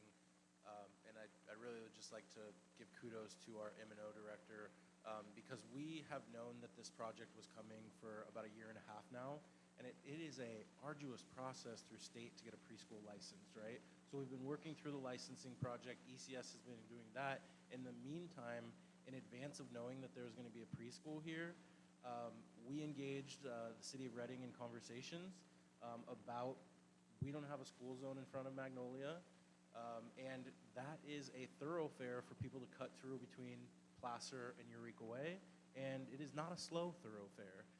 And so we engaged the city in conversations around that. They did some studies. They put some of those, cameras, whatever it is that monitor traffic and the speed and those types of things.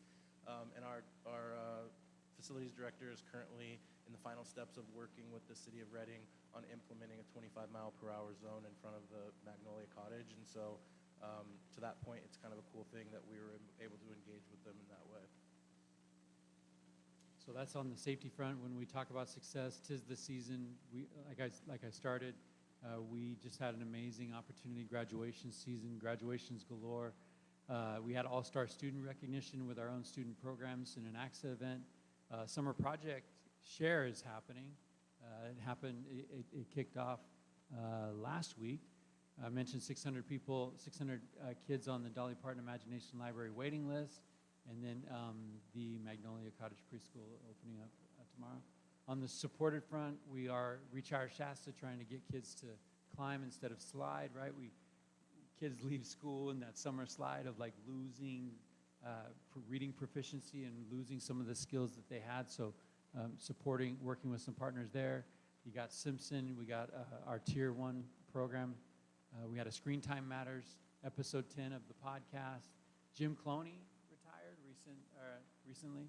So that's 17-year superintendent leaving Shasta Union High School District. And that's going to lead us into some of the supports that we're looking at. We're more SSDA membership than last year. If you remember, we provided an incentive. There's a $500 discount to SSDA membership based on our level of membership. And so really kind of going it looks like there's a lot of buy-in around SSDA. And I commend the board for that discussion because that idea came out of our time together. So I appreciate that.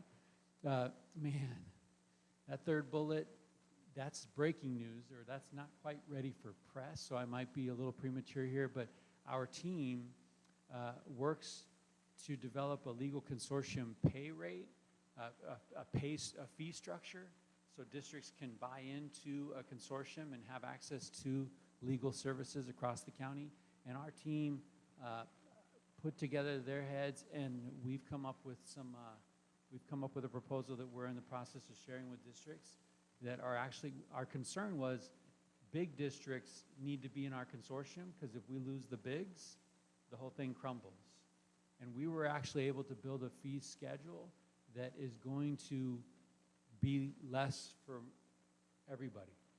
All districts will actually pay less into the consortium than they did this year, with an increase in the legal rates because things go up, right? So again, we have an opportunity. We have ending fund balance, we have options, and that gives us the chance to be able to say, hey, districts, we'd like to do this and help you out. So, And I see Trustee Gorman going for his microphone. I would just like to add a couple of bits on that. The legal consortium that is provided countywide is not all of the legal services that districts require, right? It is a consortium which allows districts to benefit from legal things that are impacting all districts, right? And so anything that is specific to a unique district, those things are handled within their own legal counsel and through, they have to pay other fees for legal counsel. The consortium is really driven at topics that are impacting all districts at the time. Sometimes it's new legislation and how to implement that new legislation, but it provides a roundtable opportunity where districts have access to. Tom runs the legal consortium to be able to bring questions forward. Tom's in the county one day a month to be able to provide meetings for districts beyond district campuses regarding the consortium. But the consortium is not all legal services for districts. They have the other legal services that they need. But in terms of that subsidy that we're providing for all of the districts, the legal consortium, there's a base entry fee of $2,000 for any district, any size. You want to be a part of the legal consortium, it's $2,000. And then over the years, there's been a per ADA allocation that is added to that. This year, the cost of the legal consortium was going to be $7.76 per ADA, and you could see how that would quickly impact larger districts against smaller districts. And some of the larger districts may be considering, is the value of the legal consortium worth me putting $24,000 in the middle of the pot to be able to make this thing flow? And so what we were able to do was reevaluate that per ADA cost. And so what we at SCOE have committed to that legal consortium is we are going to pay match dollar for dollar the ADA cost for districts. So for all of the districts within the ADA rate that's applied to them, it'll be $3.83,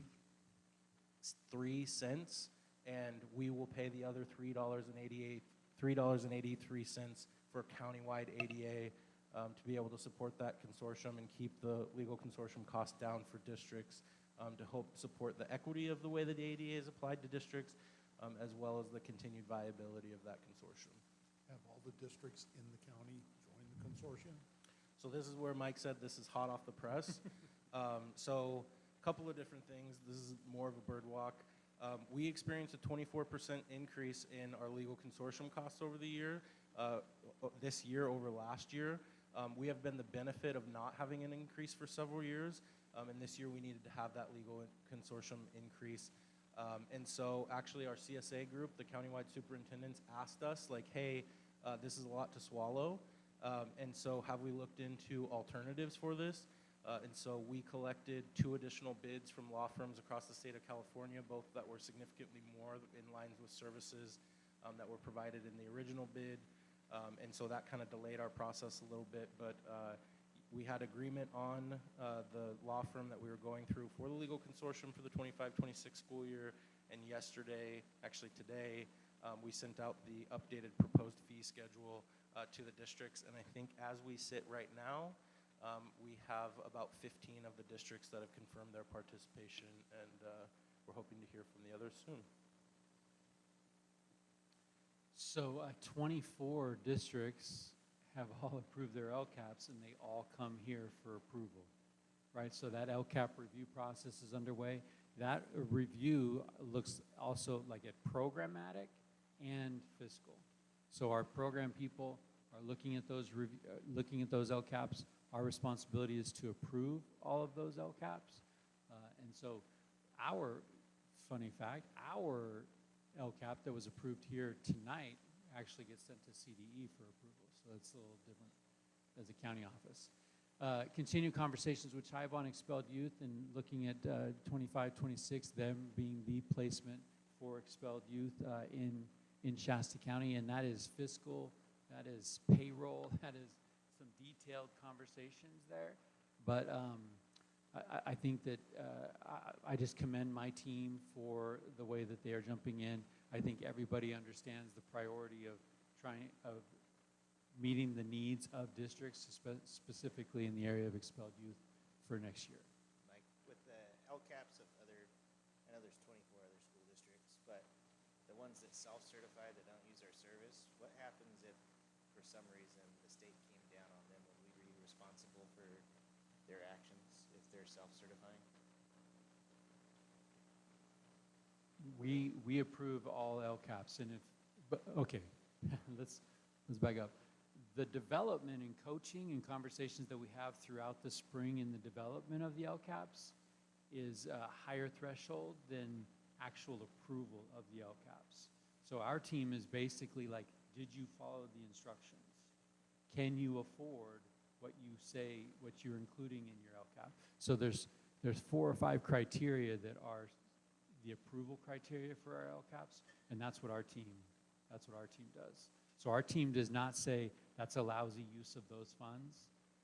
They are simply saying, do you have proof that that's an effective use of those funds? If it's not effective, have you had the conversation of removing some of those actions and editing and making revisions to your plans? Yeah, just like because we were talking about like fraud and all that kind of stuff in San Diego. Let's say hypothetically a district here in Shasta County did some things that were not above board, but they checked all the boxes for us to send it off, right? And would we then be responsible for their bad actions? No, not for the implement. We are not responsible for their implementation or lack of implementation or illegal activities as a result of implementation of the LCAP. I think I've been updating the board in board updates as far as like what new superintendent radar looks like in Shasta County. You can see that there are several districts that are going to be welcoming in new superintendent administration. So we are working as a team for Shasta County Office of Education to come alongside those new superintendents and provide that support. Some might be just new to the place but have superintendent experience, and some are brand new to the superintendent position. One of the things I want to thank my team for doing is we've actually built a contract summary document that captures everything that county office does for a district. Because as a new superintendent, when you sit down with Shasta County Office of Education staff and you say, what do you guys even do for me? And so instead of having a conversation, we can actually give them a Google Doc with links to sign contracts for those services that we provide for that district, with renewal dates, expiration dates, lead contact for SCOE personnel, like who is my SCOE lead for that particular program. And so like that was a huge undertaking, but I think it's going to be very helpful especially when we look at new superintendent transitions. And the last thing on the support front is I was able to have a little presentation to grand jury. I prepared like 40 beautiful slides, and then I led with any burning questions, and an hour later I was still on slide 1. Grand jury had plenty of questions. You can imagine the questions.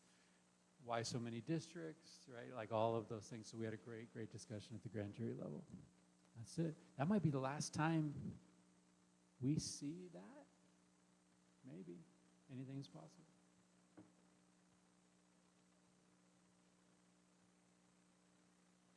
So on the surplus front, I included in the last in the email response to questions that the board has, that we will have the opportunity to address some of those potential areas and explore some of those areas. In that September, we have a whole day. That's September planning, September 24th, maybe? September 24th, we'll have the opportunity to explore some of those possible options. We'll also have the opportunity to report out district needs for some of those ending fund balances. And if you remember, one of my slides was looking specifically at some of those funds that we're just not spending down, and how we're beginning the conversations around allowables to be able to maximize the use of those funds. So I want all of you to be thinking about the fact that we have a surplus that we are going to have to spend down, and how we should spend it down. Well, down is a relative term, right?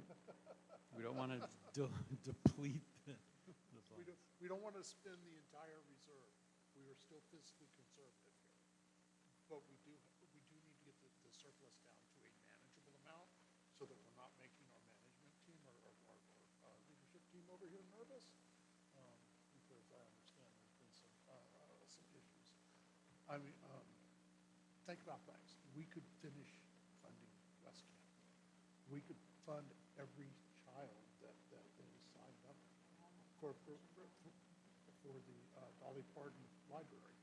We could, I mean, we need to put on our collective thinking caps and come up with county-wide uses for this money. And we talked about it a little bit. We're talking about $2 million.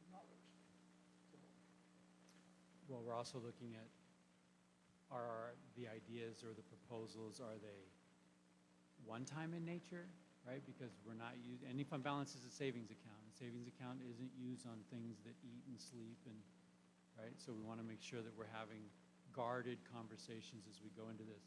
I know it's scary when I end something with anything is possible, but this is not like, hey, blank check, let's go change the world. This is, we have options available to us to explore possible new initiatives and those things.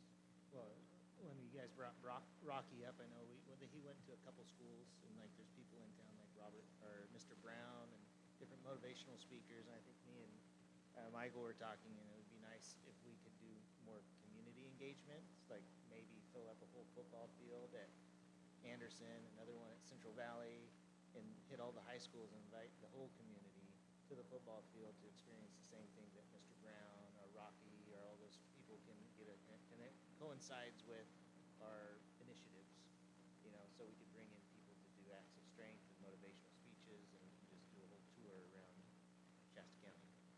we also need to be thinking about, because we are going to be phasing out the literacy initiative, we need to be thinking about what we're going to replace that with. So, because we need 2 board initiatives. I do not think we should surrender the substance control. Attendance. Substance abuse education initiative, but we need to be thinking about where we're going with that. I mean, I would love to see something about math or STEM or combine the two. Like, I would love to see that.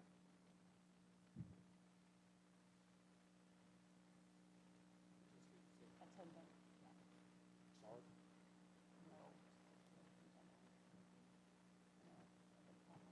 Well, I mean, in September, we're going to have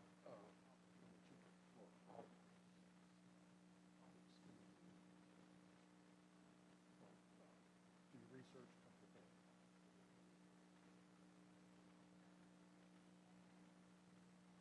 Well, and we can actually, we can incorporate some of the things in the lead up, right? We have a couple of board meetings, and so we might be able to agendize as a primer for that September.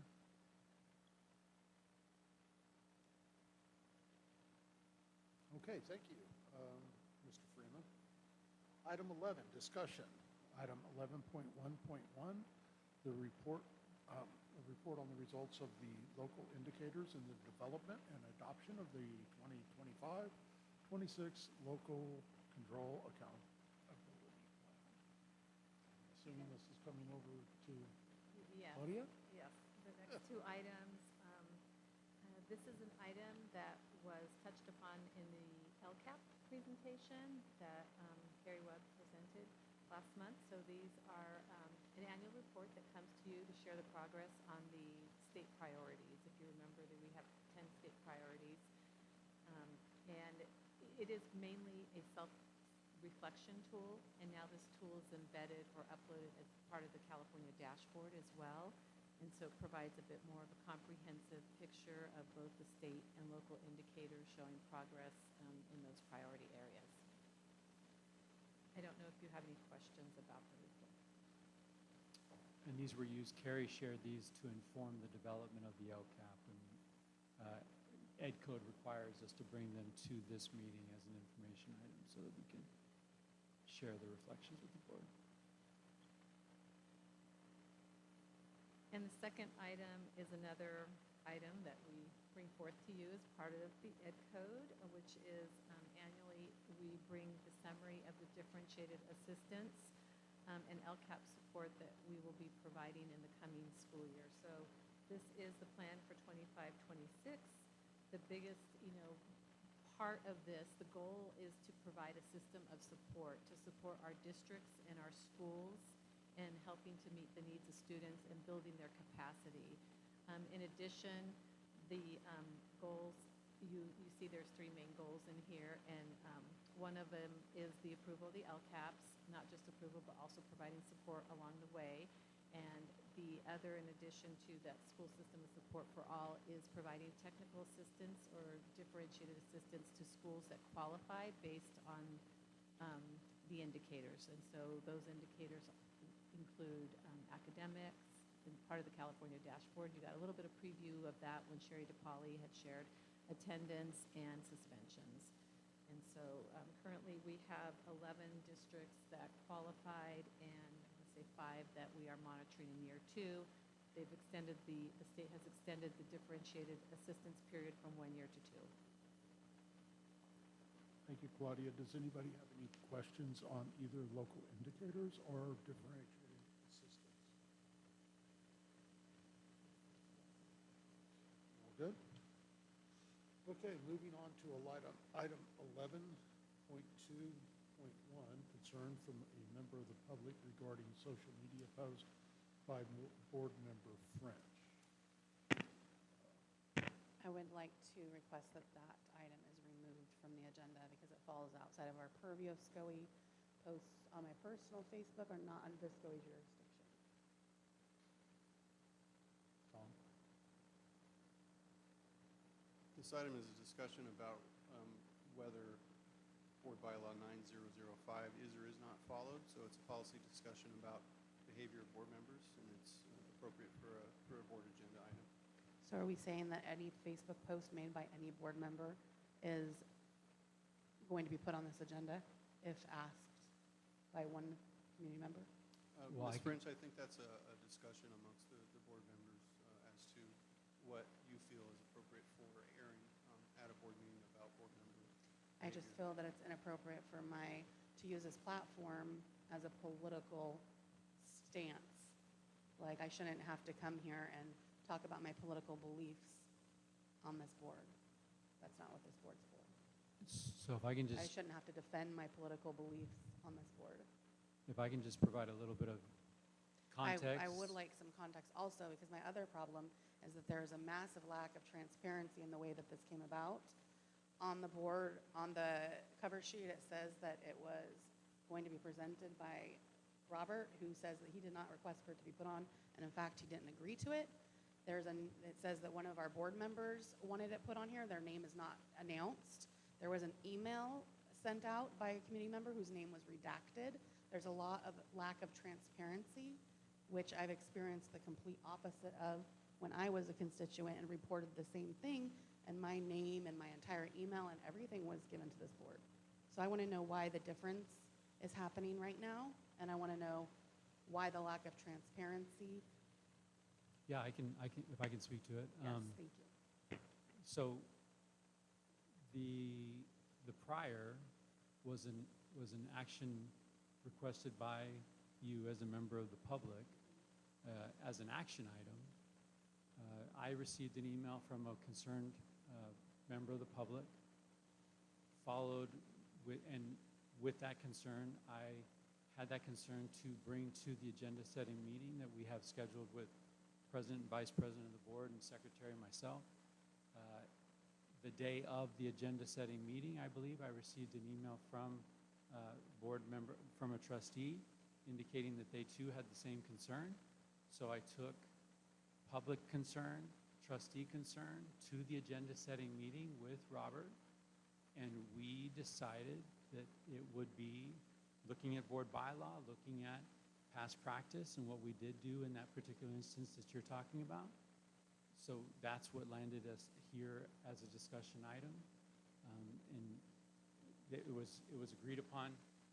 I shared those two things, public comment or public concern, trustee concern with Robert in the agenda setting meeting, and it was decided that this would be a discussion item for the board in tonight's meeting.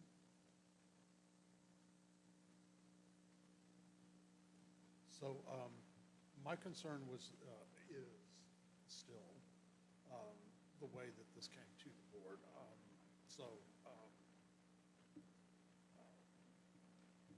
know there was some concern. Let me make one more comment. I forgot to mention the fact that the email from the constituent did not ask for it to be placed on the agenda for discussion. They simply said, this is an inappropriate post I saw on this Facebook page of this board member, and I don't think she should be speaking like that. They didn't even ask for it to be placed on the agenda. Correct. So why the escalation of this issue be placed on the agenda when I'm Coupled positive with trustee concern, that's why. But I'm positive you've received a whole lot of messages about other people's conduct on this board, and I didn't see anybody's on this agenda, on any agenda. So we are here because public concern coupled with trustee concern led us to, as a board, we are all associated one with another. One person has concerns over the conduct of another, and we have board bylaw 9005B, number 4, act with dignity and understand the implications of demeanor and behavior. That's a board bylaw. So that is why we landed here as a discussion item. And I say we in that agenda setting. This is not my personal thing. This was brought to an agenda setting meeting, and it was decided that in the June 25th meeting, this would be a discussion item. That's what leads us here. And I'm just hoping, to Tom's point, that we could have a discussion to calibrate what does that number 4 conduct, act with dignity and understand the implications of demeanor and behavior. The law already states we have a freedom to speech. I don't disagree. That shouldn't even be on this May we agenda. have one person speaking at a time, please? Sorry, I apologize, Mike. Okay, so the agenda items that come to the board are supposed to be sent to the board president. Okay, this was never sent to me. And the first I heard about it was when I went to the agenda setting. Okay, so from my perspective, I needed to hear about this prior to that. I needed to have the concerns directly to me as the board president. Without having those come to me directly, I didn't know which trustee was involved. I frankly have never seen the Facebook post. I showed you the Facebook post. At the meeting, yes. At the meeting, it was like, okay. And so, from my perspective, I felt somewhat blindsided. With regard to the entire question of policing Facebook, I do not believe this board has the jurisdiction to police the private Facebook pages of any individual person. Okay? When we first addressed this issue 2 years ago, that was the consensus of the board at the time, is that we simply do not have jurisdiction over private messaging. Okay, and when it comes to political messaging, that's very, very strongly protected by the United States Constitution and the First Amendment. It's a political commentary, regardless of how crass or inappropriate, is protected speech. And so, in my opinion, this whole thing should be dropped. Would simply state that when we are addressing members of the public, we need to be on our best behavior. And that's my personal opinion. That's how I conduct myself when I'm dealing with the public. I would hope that the other trustees on the board would follow that example. And that's all I have to say on the matter. I think if you are in a position of community leadership, you need to model integrity when you're in the public square. So The definition of integrity is going to be different. Let me speak, Jessica. I just think crudeness and immaturity, that's not a good look, and it does reflect on the whole board. So I don't think it's not about stopping speech. I mean, get up there. You're perfectly free to express your political opinions. If you think there's been an injustice in the community, you should speak out. But you don't need to do that with profanity or vulgarity. It's the immaturity of it that bothers me. And so I don't want to be policing other board members' actions and behavior, but it's disappointing. I mean, that's what comes with being in an elected position. You have to think, like, okay, you did it from your own Facebook page, but people know that you're on the board. And so when you're in the community, people know. So it's not that you're acting on official business. It's just there's a standard of behavior. So you view it as an act of immaturity. I view it as political activism. They're two different things. When you make a point, which I don't want to use this platform again to talk about my politics, but since you are forcing me to, I will. I am using an extreme example of a metaphor to prove a point to a group of men that sit on a board and have very tiny little egos. That's what it was meant for. And brains don't work well enough to realize that it's a political activist move.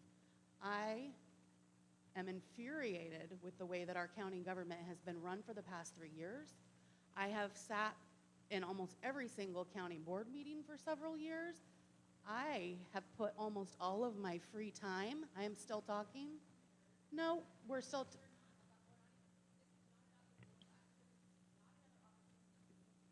Exactly. I wish it wasn't. I will respond how I want. This Thank is not you.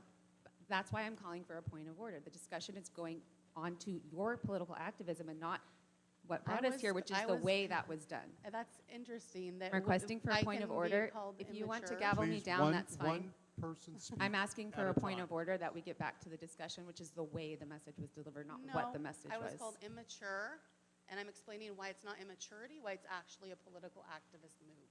And I have the right to say that.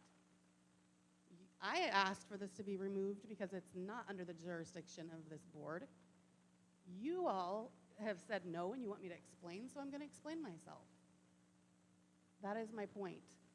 I have a right as a human being and a citizen of this county to stand up for whatever I want politically here, and I will continue to do it however I see fit.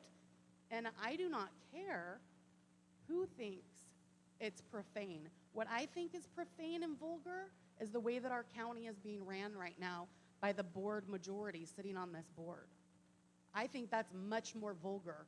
And for anyone to sit here and act like me using a cuss word or saying a different word that offends you is more offensive than what's happening to our county, that our 18-year veteran from the elections office is getting fired when she's done nothing wrong, I have a right to stand up for that. And that's why I was elected, because I use my voice. So that's all I have to say about that. I agree that you have a right to say it. I just think it's unfortunate that the takeaway is that you've done some noble, courageous thing by doing it this way. Well, there was one person here speaking about it, and 30,000 people viewed that video. So that tells you something, that maybe not that many people think that it was a bad move. And if you go to my Facebook and read it, guess what 200 comments are saying? Thank you for standing up for things when nobody else will say it. Thank you for not caring what the news media says or what other people are going to say and still speaking. So I don't know what else to say to you guys. We're not going to agree. Your idea of professionalism, your idea of vulgarity are different than mine, and that's okay, because it takes all kinds to make this world go round. I have a friend that told me that she thought my post was classless. Guess what? She's classy.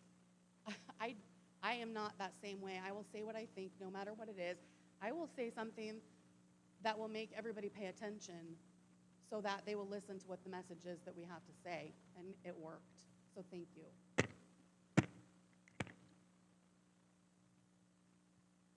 So then I guess we'll probably be here again, since this policy doesn't apply to Jessica because she's such a powerful activist, that she can do it in whatever way she wants with no regard for her fellow board members. I think that's really, really sad.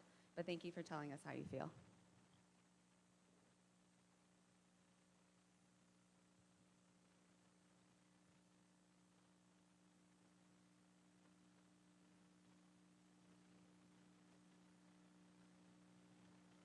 So I guess we can discuss, do we want to continue policing people's Facebook pages and bringing every single thing that someone says on Facebook to this board?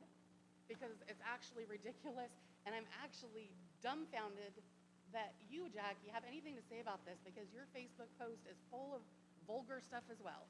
So let's start bringing your stuff to this board. And you're the freedom of speech queen over there, so what about my freedom of speech? Suddenly you don't care? If somebody, so I've been in a board position on this board and another board for 2.5 years, and Jessica, you actually did that to me when I was on the board as a community member. Yes, because holding public officials accountable Can you let me finish talking, is fine. please? And that was the process, and I understand that, and I have learned from that. And one of those things that I have learned is there are things that I will do that will cause dissension among my board, and sometimes it's just not necessary, especially if it's vulgar and against our current policy. And so that's all this discussion for me is about right now, is that you just understand, and I get your freedom, I get all of that, I get your activism, I get it. I guess I am just looking, and perhaps Laura, I don't want to speak for her, but it's just looking for a common ground to say, okay, we understand that and we value free speech, but we also have a position as a board. We have plenty of common ground together. We all work for a lot of the same things. Just because you don't like my one post on Facebook because it goes against the people that you like does not mean that it should be here on this board agenda and that we should be talking about it. That is what it's about, period.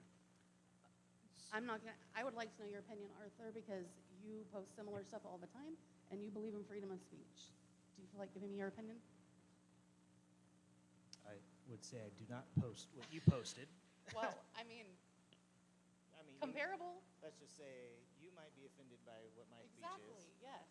I don't believe in, well, I'm very libertarian in what I believe is freedom of speech, and I don't really care what people say or what people do with their own posts or anything, and I don't think it should be brought to this board. Thank you, Arthur. I agree with that. I do not think this is an issue that this board needs to take up. Well, and I believe that that's the idea behind a discussion item, right? That calibrates action moving forward. I would just like to go and make sure that folks know that this is in no way any infringement on constitutionally protected rights.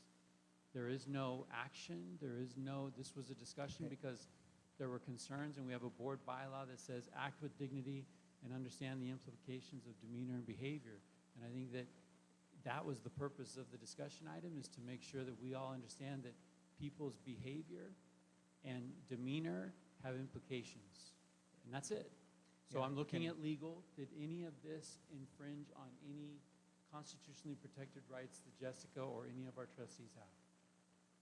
No, you are all exercising your rights to express yourselves on all sides of this issue. My complaint is going to be that I am being publicly shamed for my opinion, my political opinion, and that even though I requested this is not in the purview of the board and people agree with me, it's still being spoken about, and I was forced to talk about my political opinion here to defend myself, and I do not appreciate it at all. And I do not appreciate being the guinea pig either for this. Would say that I was the guinea pig. Okay, if we want to, I don't want to really drug up the past, but Arthur, that was a situation that happened in this boardroom right here with a parent. That was a different situation. Me posting something that had nothing to do with this board on Facebook should not be brought here. I was a constituent who genuinely was heartbroken for that person, and I witnessed it. Regardless of what Leslie says, I wasn't the leader of anything. I witnessed it with my own two eyes, and I was heartbroken for that person. And so we have a poster on this damn wall somewhere that says, "No hate lives here," and then we weren't going to live by it while we sit here? I wasn't going to stand for that. So I asked what my rights were as a constituent to hold you accountable for the way that transpired. And I had to go to great lengths to get there, because it was denied over and over and over and over again for me to get that on the agenda. And finally, it was allowed to come. We talked about it. You were not censured. This board said they didn't think that you should be. And it was dealt with back then. So if this is some sort of retaliation, because I did that as a constituent before, there are two different situations. I didn't bring it to the board. I know you didn't. So But I'm just saying. there's no retaliation. Well, there is, because you were friends with Leslie. You're also I'm friends with a this lot of person. people. I know. I'm not insinuating. I'm not saying it is. Let's I'm bring saying this if it was. discussion And to I'm an not saying end. you We did don't it. need I'm to saying relitigate someone else. things that happened 2 years ago in this boardroom. I agree, but it is important. I actually think it's important to talk about it, because the person that came up here and spoke did say, because you did ABC, and I want to specify the difference. There is a big difference between. There is no difference, Jessica. I just told you the difference.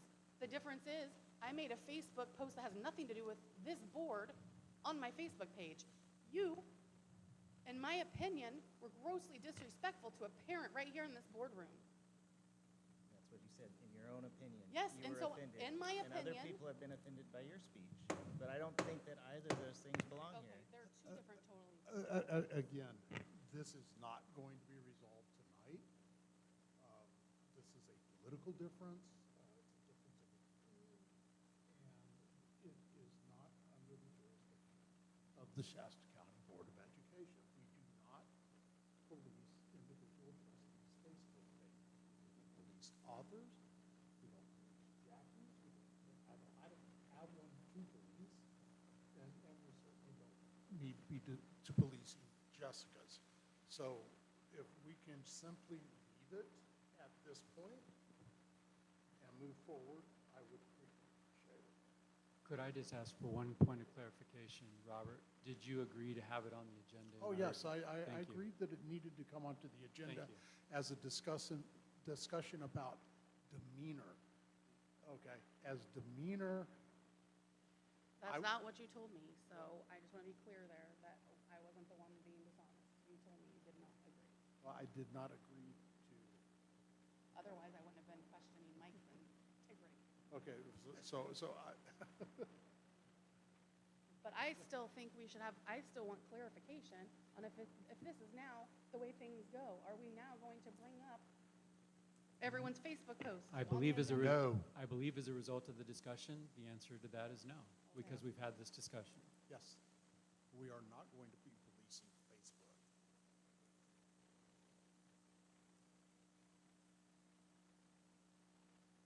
I do agree with the author that I'm very libertarian in what people should post on their personal page. I don't believe it's in the purview of the board to police people's Facebook pages. I think she was not acting as a member of the board. It was not in a public setting of like a board meeting. And I am always going to err on the side of free speech and protecting free speech. And I know, it's not something I necessarily would have posted in that way, but that is not my thing to police someone else's way of presenting themselves. Michael, Teresa, do you have anything to say? Usually when stuff like that comes up, I just kind of scroll on because it's not worth my time. But it still shouldn't be out there.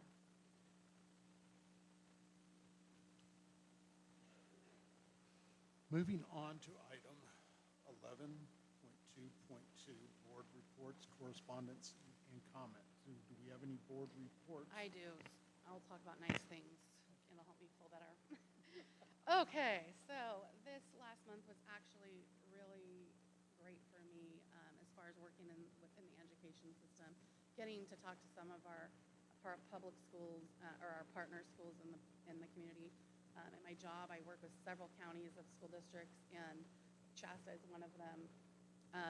I was able to share a lot of SCOE programs this last month. I have been working closely with Chris Coach, who's the Director of Education Services and OCR Compliance at Fall River Joint Unified School District.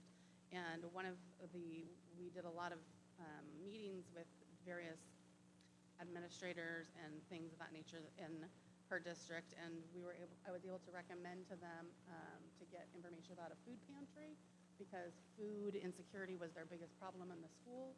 And so I got her the contact information, connected her with the food pantry. Now kids in Bernie are eating better, so that's great. I met with the Indian Native student liaison there, who's absolutely amazing. I just want to share that he teaches kids how to make leather fruit. I don't know if you guys know this. They get just the level of like outside the box thinking was amazing there. They get ripened fruit and they have it donated, and then they create fruit leathers out of it in the class. And they also do jerky, deer jerky there. So I thought that was pretty amazing. And he has aquaculture hanging from his classroom and teaching kids skills that they can use in rural communities, which I really thought was amazing. Also, I met with, who else? Oh, Bernie Elementary. I was there and I referred one of their students to a community connector. So that was pretty cool. It was a child struggling with behavior issues and they needed some extra support.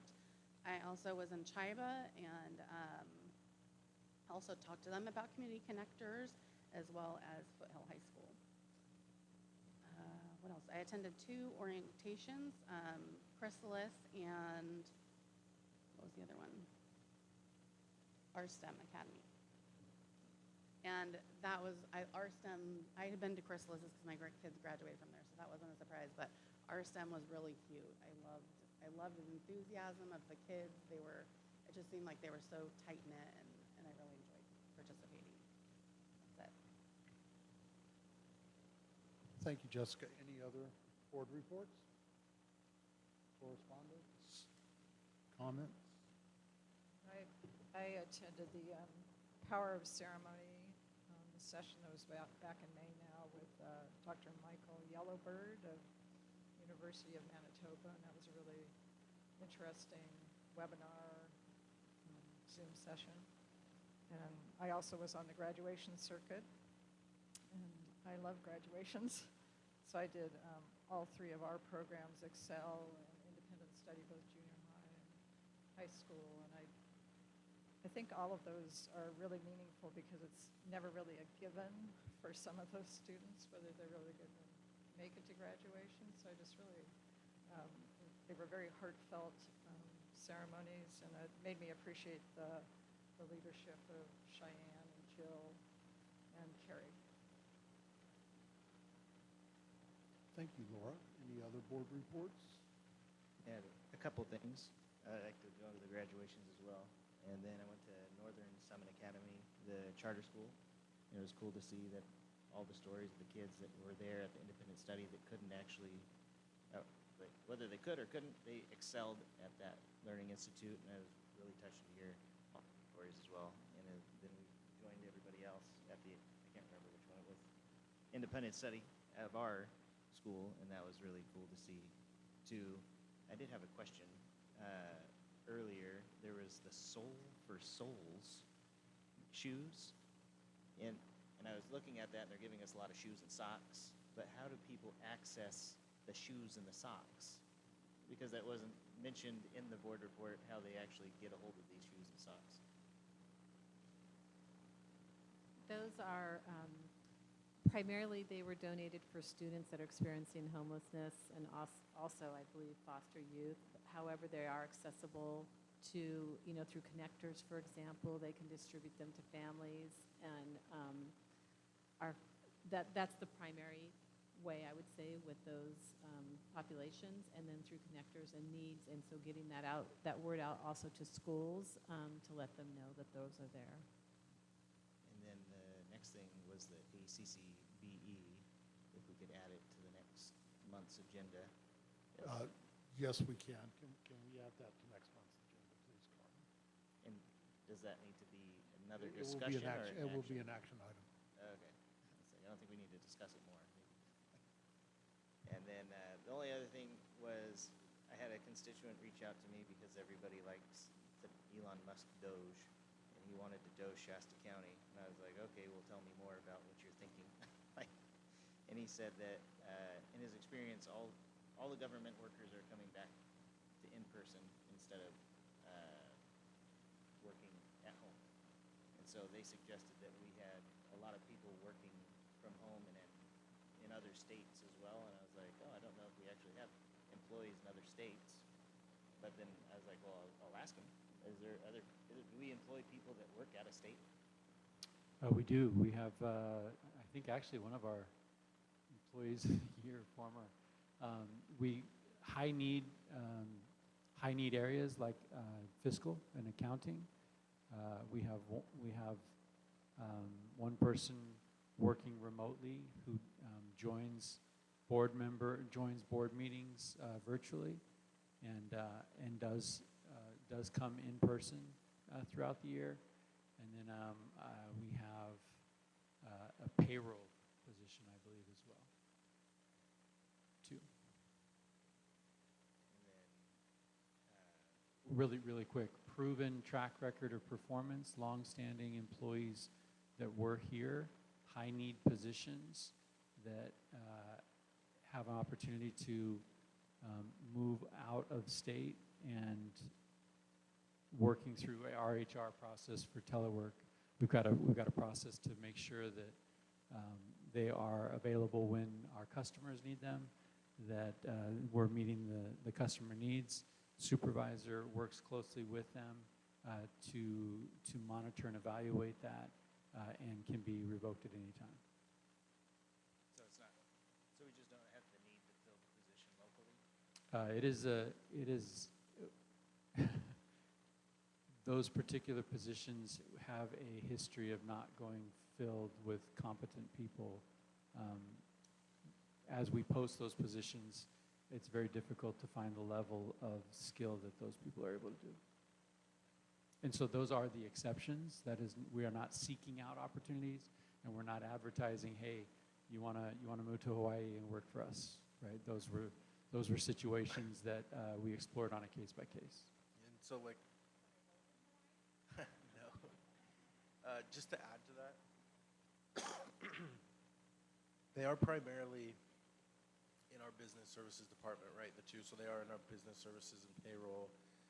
And so somebody, because of their life circumstances, is now going to be moving out of state. They have been a long-standing employee of the county office that Mike has mentioned, and they're in positions that are very technical and specific to the work that they do, and they have risen to the level of being able to have the capacity and do the work that they do over the course of their career. One of those people, who is currently working out of state, is now at the point where she is planning for her retirement in the next several years, and we are planning to recruit someone to work side by side for her for at least 6 months, potentially a year, so that they can download some of that information. And so If she would have just left out of state and we wouldn't be able to do that, there would be no ability for us to transfer that really important knowledge that she possesses about our systems and support for districts. And she's been a great employee, and we want to be able to continue to employ people that do great work, whether they're sitting in Shasta County or if the work allows them to be elsewhere in the state and districts are still saying that the support that they receive from that person is high quality. We want to be able to continue with those people. And then the other thing is, I know my work, we just did our big employee survey, and I know you guys probably do an employee survey. Do we have access to the employee survey? Because I know every place has retention and recruitment issues, and I know we don't do any of the hiring here, but we could actually share, job postings, if that's helpful to you guys. But do we have access to look at the employee surveys? So what we're doing, we're in the process of surveying our staff, and we will take those survey results for our administrative council 2 days of planning scheduled for July 15th and 16th. We'll be using that as a data point. And then what will happen is from our AC planning days, the admin council planning days, we will be able to, in that September planning day with the board, we will be able to come to you and share some of the findings that our survey gave us and the plans that we're going to do to be able to either expand the great things that the survey results are showing or opportunities. One of the cool things that we've done is we've developed, from our core values, we've developed promises that we intend to be keeping with our partners, and those promises are giving us always behaviors, and what we're doing is we're surveying our staff, basically, and saying, are we keeping our promises? Are we living those core values, or are they just words on the wall? And where there's opportunities, that's the work of our admin council to get better, and that plan for getting better and the results that are driving that will be shared as part of that September 24th. Yeah, we could do that. I keep saying September 24th. Okay, it is the 24th. That's not the same day as the Monterey thing. No. That's Fun. September too. I don't think so. Fun fact that Robert will appreciate, in the invitation for staff to participate in the survey, I threw a threshold out there, and if they exceed it, I will wear Niners gear at all call. So, to be determined. He's a if we make Seahawks it or fan, not. for the record, so that's Seahawks a fan, big so deal. I'll bring him that's rough. some Niners gear to wear, so that's not a problem.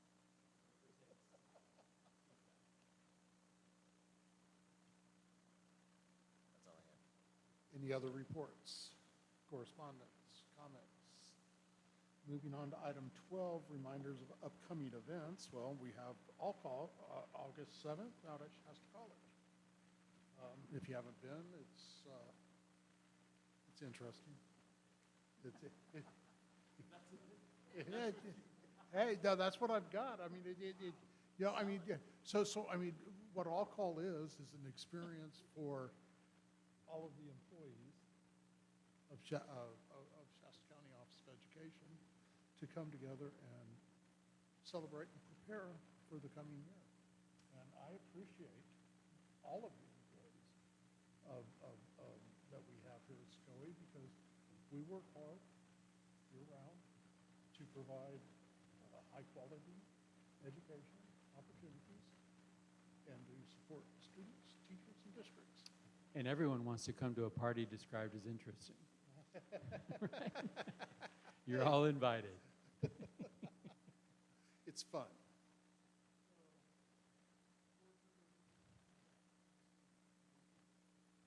I have a couple things I'd like to say about feedback, and maybe it would have been better in a comment, but when I was fine with giving Julie a little more time to speak, but I feel like we should have let other people that spoke maybe have some time to come back up if they wanted to, because she went for like 5 to 7 minutes or something, and everyone else was limited to just 3. So I think if we're going to do it for one person, we should at least offer it for others that spoke. And then I think when a point of order is made, the point of order needs to be ruled on rather than just... I'm going to remind you that we do not operate according to Robert's rules. But okay? even then... We don't operate according to Robert's rules. Okay, but... Okay, I mean, you can say point of order, but it doesn't really one trustee is speaking, the rest of the trustees need to respect that trustee, let them finish speaking, and then take their opportunity to talk.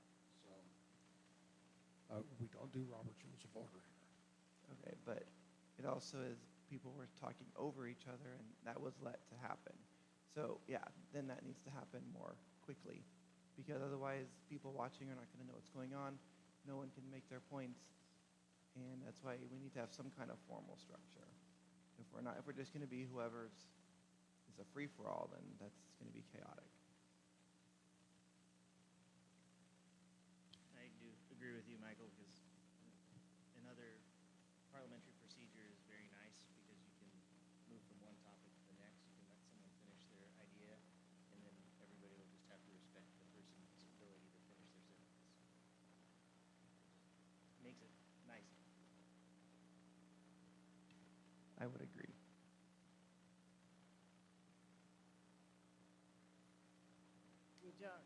We don't follow Robert's Rules of Order per se, but I think it is in our policy somewhere that we use them as a guideline. So like a point of order could be part of that. I don't think that just totally eliminates point of order as being a way to kind of stop and get things in order again. I think, too, during the public comment, we've always had this, it's been our norm that you can ask a clarifying question or you can get some additional information but not go back and forth. And today there was just a lot of, it was getting into more of a back and forth between two people. And that's different than what we normally do. Thank you, Laura. Meeting feedback? I wanted to apologize to Laura for interrupting you. I'm sorry. I apologize to Mike for interrupting you. I apologize. Well, I'm an interrupter by nature, and I got to work on that. I do have one possible suggestion. I have been in the past, I've been at board meetings, and I think we even used to have at the top of the agenda is an approval of the agenda, where if there are revisions or if there are changes that need to be made, and I'm avoiding Tom because I think he doesn't like this. I know where that came up because we did always have that. And then we went to a Brown Act training by Tom. I know. And he was saying, you don't need to have that. And so I came back and said, we don't need to have that. And that's what we took I just think, so Jessica's concerned about the agenda item. There's just been a couple of times tonight where had that been approval of the agenda at the top of the meeting, then like the 9.3.1 that I think we moved, those little bit of housekeepings could give us an opportunity to maybe address revisions to the agenda at the front before we actually get to things. Tom, you can correct me. I'm moving that one up. Like, had there have been no one to speak on that one, I wouldn't have asked to move it. I couldn't anticipate that. But I think you can scan the room and you can see that, and it would be great to have something at the top to be able to say, hey, it looks like we've got some folks here. Just a thought. I did ask Robert at the beginning of the meeting also if I could request it to be removed in the beginning, because for that reason I knew some people were here to hear about that and they could leave if it was going to be gone. Yeah, and I remember informing you that we don't have an approval of the agenda item, so I mean I couldn't do that. So I have a question real quick before you move on. Is there anything preventing us from adopting something like Robert's Rule of Order to make it more orderly? We can put it on the agenda. I mean, is there interest in that or no? It would need to be part of the bylaws. Yeah. It's so complicated. It'd be really hard to follow. And then you just get into a situation where you're, instead of taking care of business and substance, you're doing the whole protocol. I could see dog that. bites. So I think that's why it does say somewhere in our thing that we use it as a guideline, but that keeps us from, it gives us the flexibility not to be locked into the kind of like, almost like an And we are all adults here. We can keep quiet while other people are speaking. Yeah, I mean, we should be able to, yeah.